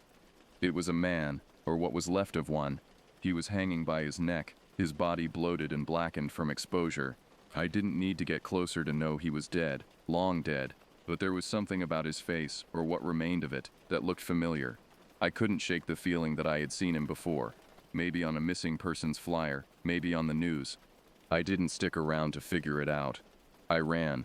I don't know how long I ran, but by the time I stopped, the sun was beginning to set, and I was completely lost. The woods were quiet again, too quiet. I felt the weight of that silence pressing down on me, choking me. And then I heard it, the same droning sound from the night before, pulsing through the trees. It was closer now, so close I could feel it vibrating in my bones. I kept moving, trying to put as much distance between me and that sound as possible.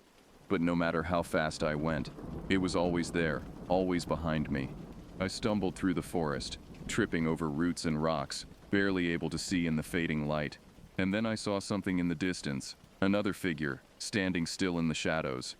It wasn't the man I had seen hanging from the tree. This one was different, taller, thinner, almost skeletal in its appearance.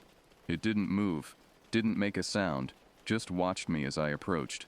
I felt a surge of terror, but also something else, something like recognition. As I got closer, I realized why it looked familiar. It was me, or rather, It was what I would look like if I had been out here for years, starving, exposed to the elements. Its skin was pulled tight over its bones, its eyes sunken and lifeless. But they were my eyes, staring back at me with a mixture of hunger and desperation. I turned and ran again, faster than I thought possible. Branches whipped at my face, thorns tore at my clothes, but I didn't slow down. I could hear something behind me now, not just the droning sound, but footsteps, heavy and fast. I didn't look back. I couldn't. I don't know how long I ran or how far. My lungs were burning. My legs felt like lead. But eventually, I broke through the tree line and found myself on a dirt road. I collapsed, gasping for air, my heart pounding so hard I thought it might burst. As I lay there trying to catch my breath, I heard a car approaching. I managed to pull myself to my feet and flag it down. The driver, an older man in a pickup truck, looked at me with a mixture of concern and suspicion. I must have been a sight, clothes torn, covered in dirt and scratches, wild-eyed and panting. "You okay, son?" he asked, rolling down his window. I shook my head, still struggling to speak. I was lost in the woods. Blackstone forest. I don't know what I saw. The old man's expression changed from concern to something like fear. "Blackstone? You shouldn't go in there. Folks go missing in those woods. Come on, get in. I'll take you to town." As we drove, I tried to explain what had happened, but the words sounded crazy even to my own ears. The old man listened silently, his knuckles white on the steering wheel. When I finished, he was quiet for a long moment. "You're not the first," he said finally. "People have been seeing things in those woods for years. Things that ain't natural. Most folks don't come back out. You're lucky." We reached the small town of Millbrook as night was falling. The old man dropped me off at the local motel, refusing any payment for the ride. "Just stay out of those woods," he said as he drove away. I spent the night in the motel, unable to sleep, jumping at every sound. The next morning, I went to the local police station to report what I had seen. The officer listened to my story with a blank expression, then told me they'd look into it. But I could tell from his tone that he didn't believe me, that he'd heard stories like this before. I stayed in Millbrook for a few days, trying to gather information about Blackstone Forest. The locals were tight-lipped, but I managed to piece together bits and pieces. There had been disappearances over the years, hikers and campers who went into the woods and never came out. Some had been found, weeks or months later, but they were never the same. They spoke of things in the forest, things that shouldn't exist. As I dug deeper, I found old newspaper clippings, reports of strange lights in the sky above Blackstone, of unexplained phenomena dating back decades, but nothing concrete, nothing that could explain what I had seen. After a week, I left Millbrook. I couldn't stay there, couldn't bear the weight of the forest looming on the horizon, but I couldn't go home either. What I had seen, what I had experienced, had changed me. I spent the next few months drifting from town to town, always looking over my shoulder, always feeling like something was watching me. I tried to put it behind me, to forget about Blackstone and what had happened there. But the memories haunted me. The sound of that droning noise would wake me up in the middle of the night, drenched in sweat. I'd see shadows moving in the corner of my eye, only to find nothing when I turned to look. It's been years now since that summer in Blackstone Forest. I've tried to move on, to build a normal life, but I know that what I experienced was real. I know that there are things out there, in the dark corners of the world, that defy explanation, and I know that someday, somehow, I'll have to go back, because whatever is in Blackstone Forest is still there, waiting, and I'm the only one who knows the truth. Sometimes late at night I can still hear that droning sound, feel that presence watching me, and I wonder if maybe, just maybe, I never really left those woods at all. Maybe a part of me is still there, wandering through the endless trees, searching for a way out that doesn't exist. And maybe someday I'll find my way back to that cabin, to that figure in the woods that looks so much like me. And then perhaps I'll finally understand what really happened in Blackstone Forest. But until then, I'll keep moving, keep running. Because I know that if I stop, if I let my guard down for even a moment, whatever is out there in those woods might finally catch up to me. And I'm not sure I'm ready to face what that might mean. So I keep going, day after day, haunted by memories of a place that shouldn't exist, and experiences that defy explanation, because in the end, that's all I can do. Keep moving, keep searching for answers, and hope that someday I'll find a way to make peace with what happened in Blackstone Forest. But deep down, I know the truth. Some mysteries are better left unsolved, some doors better left unopened. And Blackstone Forest, that's a door that once opened, can never truly be closed again.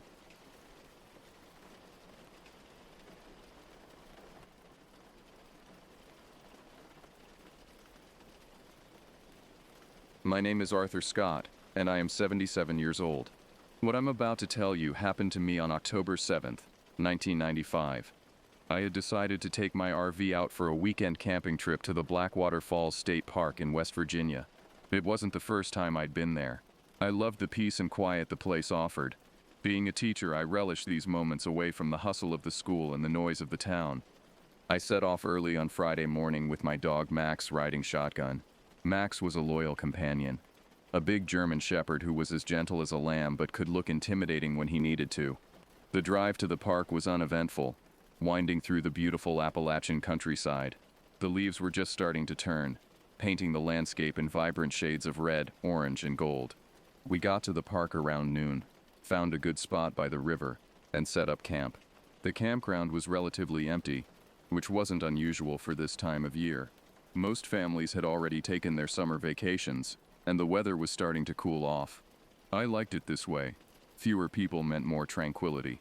I spent the afternoon setting up the campsite, arranging the chairs, and preparing the fire pit.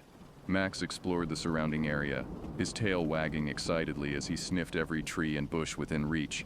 As I worked, I couldn't help but feel a sense of contentment wash over me. This was what I needed, a break from the daily grind, a chance to reconnect with nature.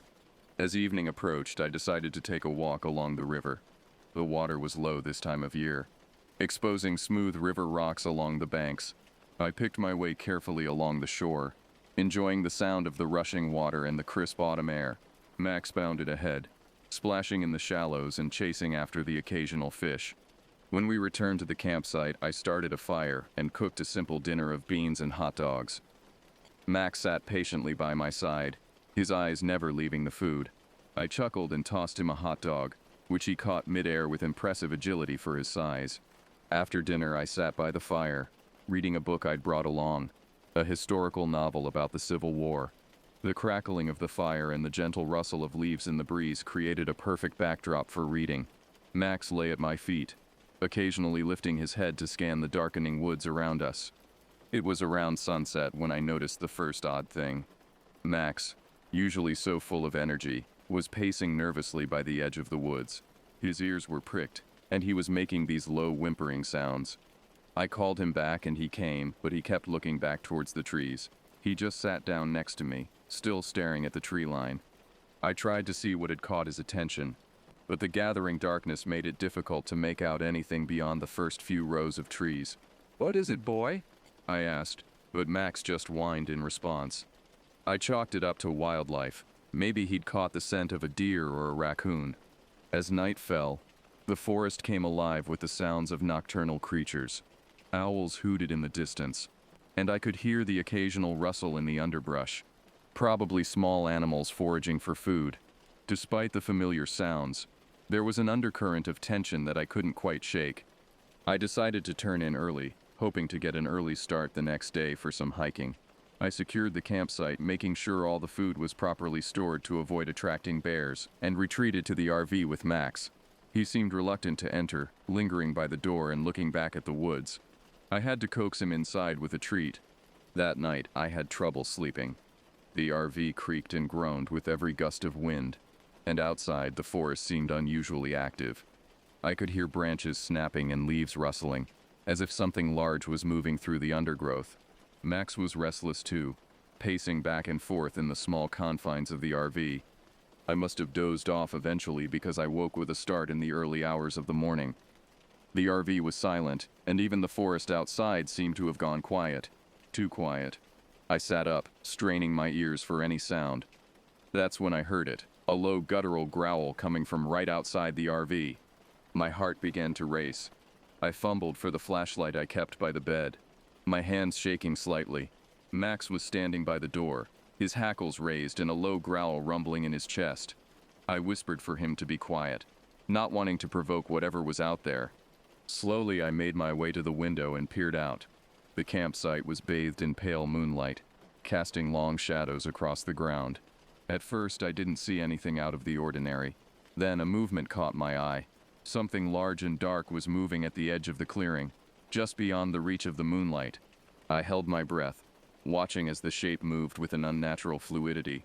It was too big to be a deer, and its movements were too deliberate for a bear. As it passed between two trees, the moonlight illuminated it for just a moment. What I saw made my blood run cold. It was vaguely humanoid in shape, but much larger than any man I'd ever seen. Its body was covered in dark, matted fur, and its limbs were long and distorted. But it was the eyes that truly terrified me. Two glowing red orbs that seemed to pierce right through me. I stumbled back from the window, my heart pounding so hard I thought it might burst from my chest. Max was still growling, his eyes fixed on the door. I wanted to run, to drive away as fast as I could, but fear had paralyzed me. All I could do was sit there in the darkness, praying that whatever was out there wouldn't try to get in. The rest of the night passed in a haze of fear and vigilance. Every sound, every shadow made me jump. By the time dawn broke, I was exhausted but too keyed up to sleep. As soon as it was light enough, I peered out the window again. The campsite looked normal in the early morning light, but something felt off. I cautiously stepped out of the RV, Max close at my heels. That's when I noticed the tracks. Large inhuman footprints circled the RV, coming to a stop right outside the window where I'd seen the creature. The prints were unlike anything I'd ever seen, too large for a bear, with long claw-like impressions at the end of each toe. My first instinct was to leave immediately, but as I turned to go back into the RV, I noticed something that made my heart sink. All four tires were flat, punctured by what looked like large claw marks. We were stranded. I tried to stay calm, running through my options. The ranger station was about 5 miles away. I could hike there and get help, but the thought of walking through those woods with that thing still out there filled me with dread. Still, it seemed like the only viable option. I packed a small bag with some water, food, and a first aid kit. I also grabbed a hunting knife I kept in the RV for emergencies. It wasn't much, but it made me feel a little safer. I left a note on the RV in case anyone came by, explaining the situation and where I was headed. As Max and I set off towards the ranger station, I couldn't shake the feeling that we were being watched. The forest, which had always seemed so peaceful before, now felt oppressive and threatening. Every snapping twig, every rustle of leaves made me flinch. We'd been walking for about an hour when Max suddenly stopped. His ears perked forward. I followed his gaze and saw something that made my stomach churn. About 50 yards ahead, a deer carcass lay strewn across the path. It had been torn apart, its innards spread over a large area. This was no ordinary predator kill. It looked like something had been playing with its food. I wanted to turn back, but I knew our only hope was to reach the ranger station. We skirted around the carcass, giving it a wide berth. As we passed, I couldn't help but notice the same large claw-like tracks in the soft earth around the deer. The next few hours were some of the most tense of my life. We pushed on through the forest, the sense of being watched growing stronger with each step. Twice I thought I saw something moving in the trees, just at the edge of my vision, but when I turned to look, there was nothing there. It was late afternoon by the time we finally reached the ranger station. My relief at seeing the building quickly turned to apprehension as we got closer. The place looked deserted. The door was hanging open, swinging slightly in the breeze. "Hello?" I called out as we approached. There was no answer. Max whined softly, pressing closer to my leg. I took a deep breath and stepped inside. The interior of the station was a mess. Papers were strewn everywhere, chairs overturned. It looked like someone had left in a hurry, or been forced to leave. I moved further into the building, looking for any sign of the Rangers or a working phone. In the back office, I found a radio. My hands shook as I picked up the microphone and tried to call for help. There was nothing but static. I fiddled with the dials, desperately trying to get a signal, but it was no use. We were cut off. As the realization of our situation sank in, I heard Max start to growl. I turned to see him standing in the doorway, his hackles raised, staring out into the gathering darkness. That's when I heard it, the same low guttural growl I'd heard outside the RV. I grabbed the hunting knife from my bag and moved to the window. At first, I saw nothing but the deepening shadows of the forest. Then movement caught my eye. Something was out there, circling the station. I caught glimpses of it as it moved, the same large dark shape I'd seen the night before. Fear gripped me, but I knew I had to act. I quickly closed and locked the door, then started pushing furniture against it to create a barricade. Max helped in his own way, dragging a chair by its leg to add to the pile. As night fell, the noises outside grew louder. I could hear something scratching at the walls, testing for weaknesses. Max and I huddled in the back office, away from the windows. I clutched the hunting knife in one hand and a heavy flashlight in the other, ready to defend ourselves if necessary. Hours passed, each one feeling like an eternity. The scratching and growling continued, punctuated by occasional loud thumps, as if something was throwing itself against the walls. I prayed that the old building would hold. It was around midnight when things escalated. There was a loud crash from the front of the building. The creature had broken through. I could hear it moving inside the station now, its claws clicking on the linoleum floor. Max was trembling beside me, but he stood his ground facing the office door. I raised the knife, my heart pounding so hard I thought it might burst from my chest. The footsteps grew closer, slow and deliberate. Then, silence. For a long moment, nothing moved. I held my breath, straining to hear any sound. Suddenly, the office door exploded inward. In the beam of my flashlight, I saw it clearly for the first time. The creature was enormous, at least 8 feet tall, with a body covered in dark, matted fur. Its face was a nightmarish blend of human and animal features, with a protruding snout filled with sharp teeth. But it was the eyes that transfixed me. Glowing red orbs filled with an intelligence and malevolence that was all too human. For a split second, we stared at each other. Then it lunged. I swung the knife wildly, feeling it connect with something solid. The creature roared in pain and fury. Max launched himself at it, latching onto its arm with his powerful jaws. In the chaos that followed, I somehow managed to slip past the creature and out of the office. I ran for the front door, Max right behind me. We burst out into the cool night air and kept running, not daring to look back. I don't know how long we ran. It felt like hours. Every sound behind us spurred us to greater speed. Finally, exhausted and gasping for breath, we stumbled onto a road.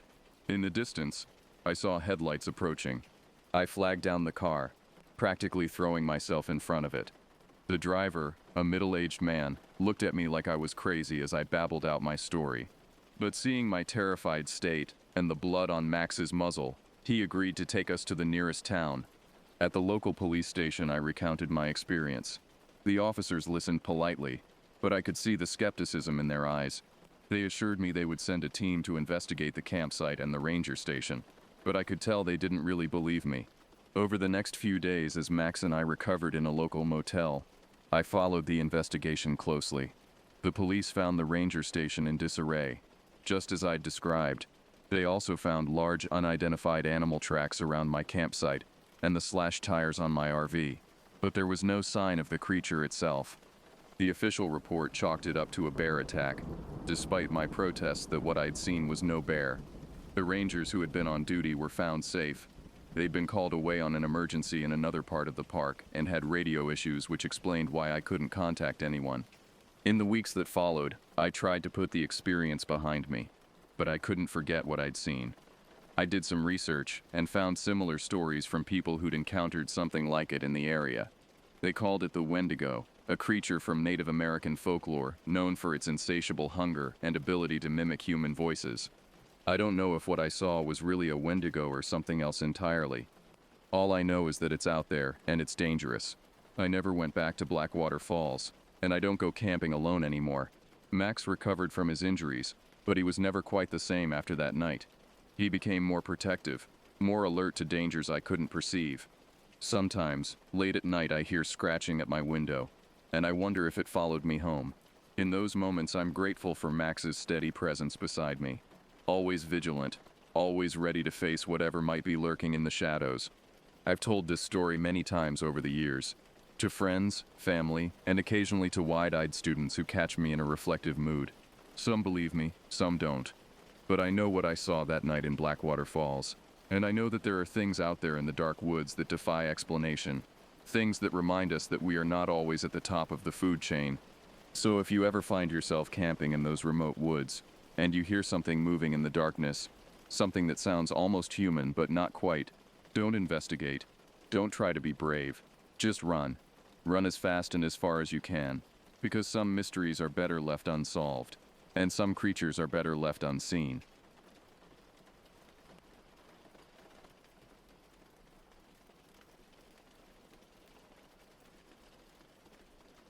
The cold metal of my rifle pressed against my back as I made my way through the dense undergrowth of the Olympic National Forest. The canopy above was so thick that only slivers of moonlight pierced through, casting eerie shadows that danced across the forest floor. My name is Reuben Dyer, and for the past 6 years I've been part of a covert government unit that deals with creatures most people believe exist only in nightmares and folklore. Before joining this unit, I'd spent a decade in military special operations, followed by a stint in high-risk private security. I thought I'd seen it all, faced every kind of danger a man could face.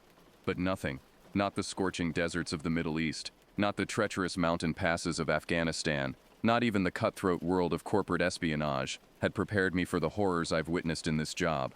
Our unit operates under the radar, and for good reason.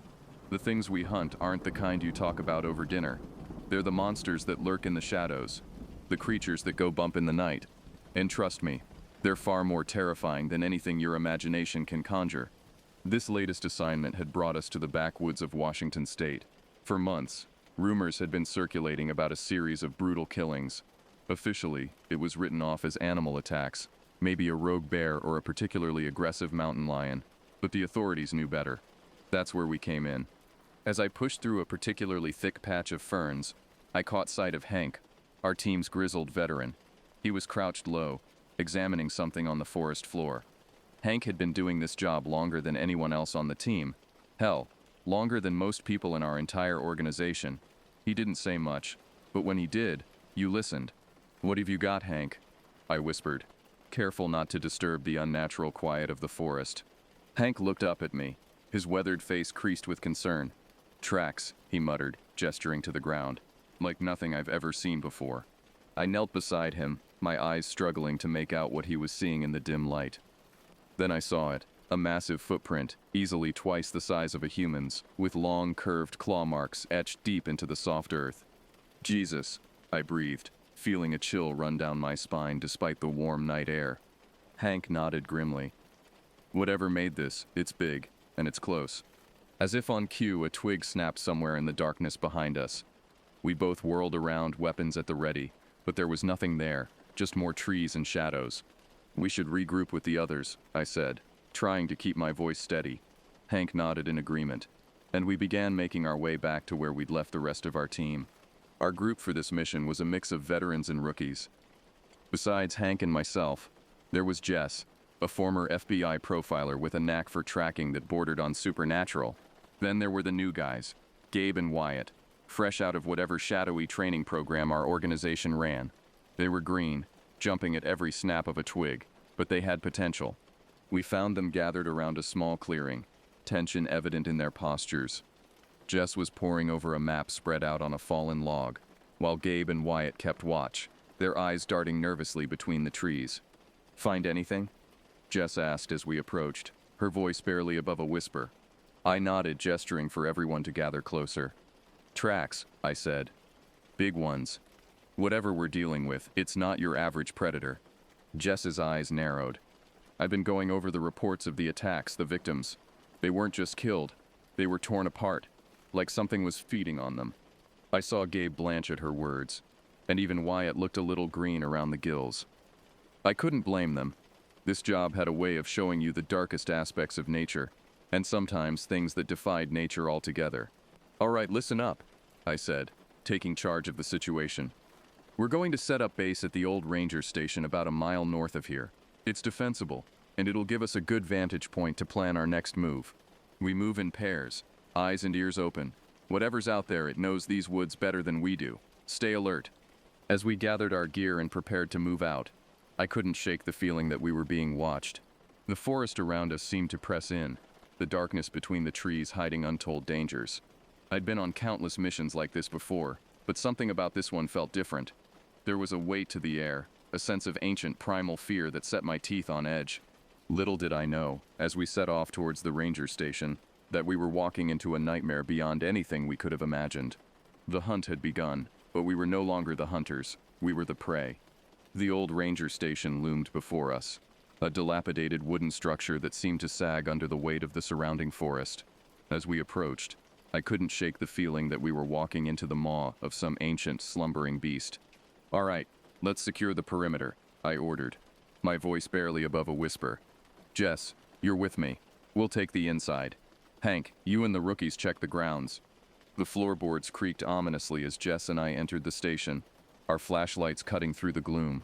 Dust motes danced in the beams, and the musty smell of abandonment filled our nostrils. "This place has seen better days," Jess muttered, her eyes scanning the room. I nodded, moving towards a cluttered desk in the corner. "Let's see if we can find anything useful." As we rummaged through old logbooks and weather reports, a chill ran down my spine. Something about this place felt wrong, like we were disturbing something that should have been left alone. Suddenly, Jess froze. "Reuben," she whispered, "look at this." She was holding a yellowed newspaper clipping, dated nearly 50 years ago. The headline read, "Missing hiker's case remains unsolved." It's been happening for decades, I realized, a knot forming in my stomach. Before we could discuss it further, Hank's gruff voice crackled over our radios. "You two better get out here. We've found something." We rushed outside to find Hank and the rookies gathered around a large tree at the edge of the clearing. As we got closer, I saw what had caught their attention. Deep, jagged claw marks scored into the bark, easily 8 feet off the ground. "Jesus," Gabe breathed, his face pale in the moonlight. "Whatever made these," Hank said grimly, "it's big, and it's marking its territory." A heavy silence fell over the group, as the reality of our situation sank in. We were dealing with something far more dangerous than we had anticipated. "We need to set up surveillance," I decided. "Cameras, motion sensors, the works. If this thing comes back, we need to be ready." The next few hours were a flurry of activity as we fortified our position. By the time dawn broke, the ranger station had been transformed into a high-tech command center. Screens flickered with live feeds from cameras hidden throughout the surrounding forest, and a web of sensors created an invisible perimeter around our base. As the others caught some much-needed rest, I sat at the main console, my eyes glued to the monitors. The forest looked peaceful in the early morning light, but I knew better. Something was out there, watching, waiting. Days passed with no sign of our quarry. The tension was palpable, fraying nerves and shortening tempers.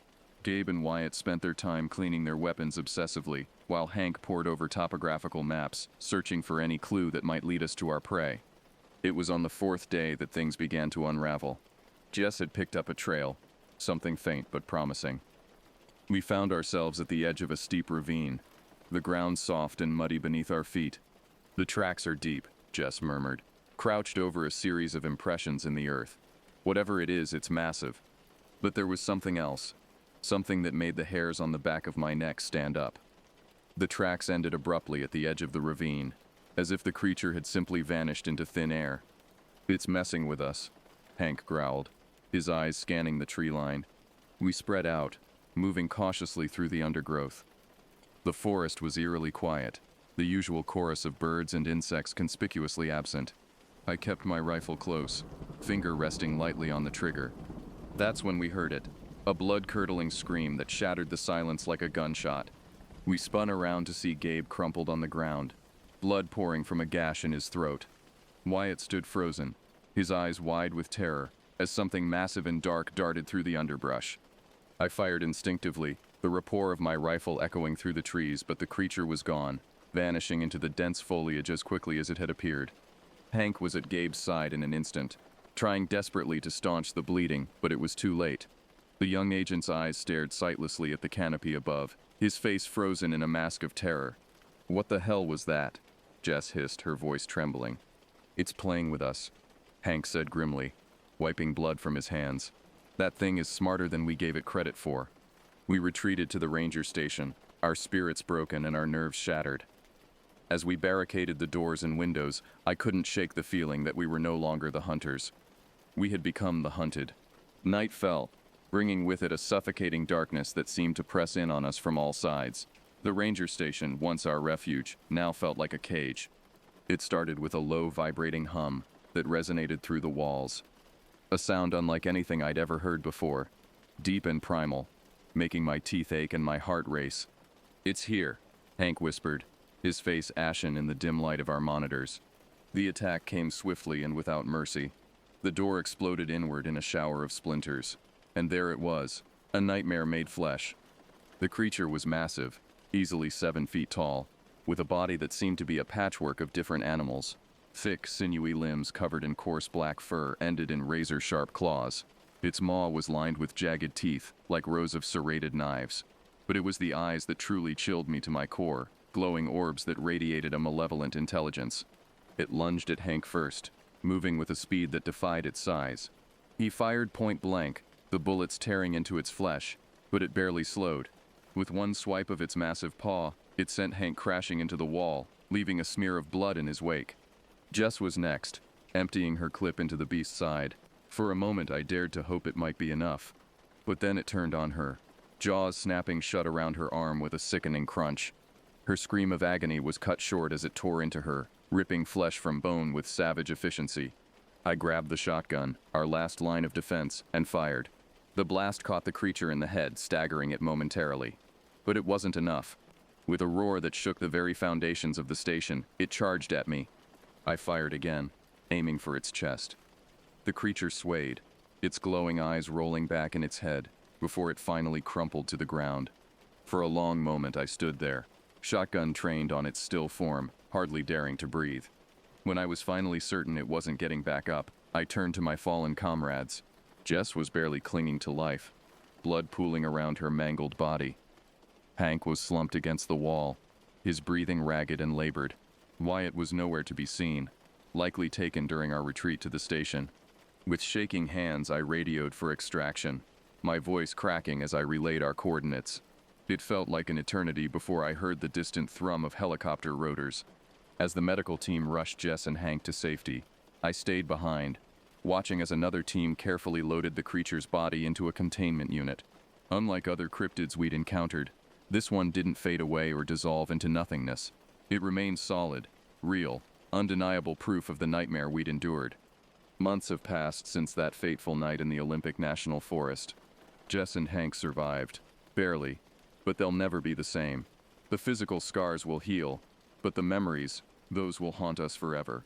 The creature, whatever it was, is now locked away in some top-secret facility, being studied by scientists who probably don't fully grasp the danger they're dealing with. Part of me hopes they'll find a way to prevent something like this from happening again. Another part dreads what other horrors their research might uncover. As for me, I'm still with the unit. Someone has to do this job, to stand between the darkness and the unsuspecting world. But now, every time I step into a forest or hear an unexplained noise in the night, I can't help but wonder what else is out there, waiting to be found. The real horror isn't the creatures we hunt. It's the knowledge that there are more out there, hidden in the shadows of our world. And someday, we might meet something we can't stop. But that's a problem for another day. For now, I'll keep doing what I do best, hunting the things that hunt us.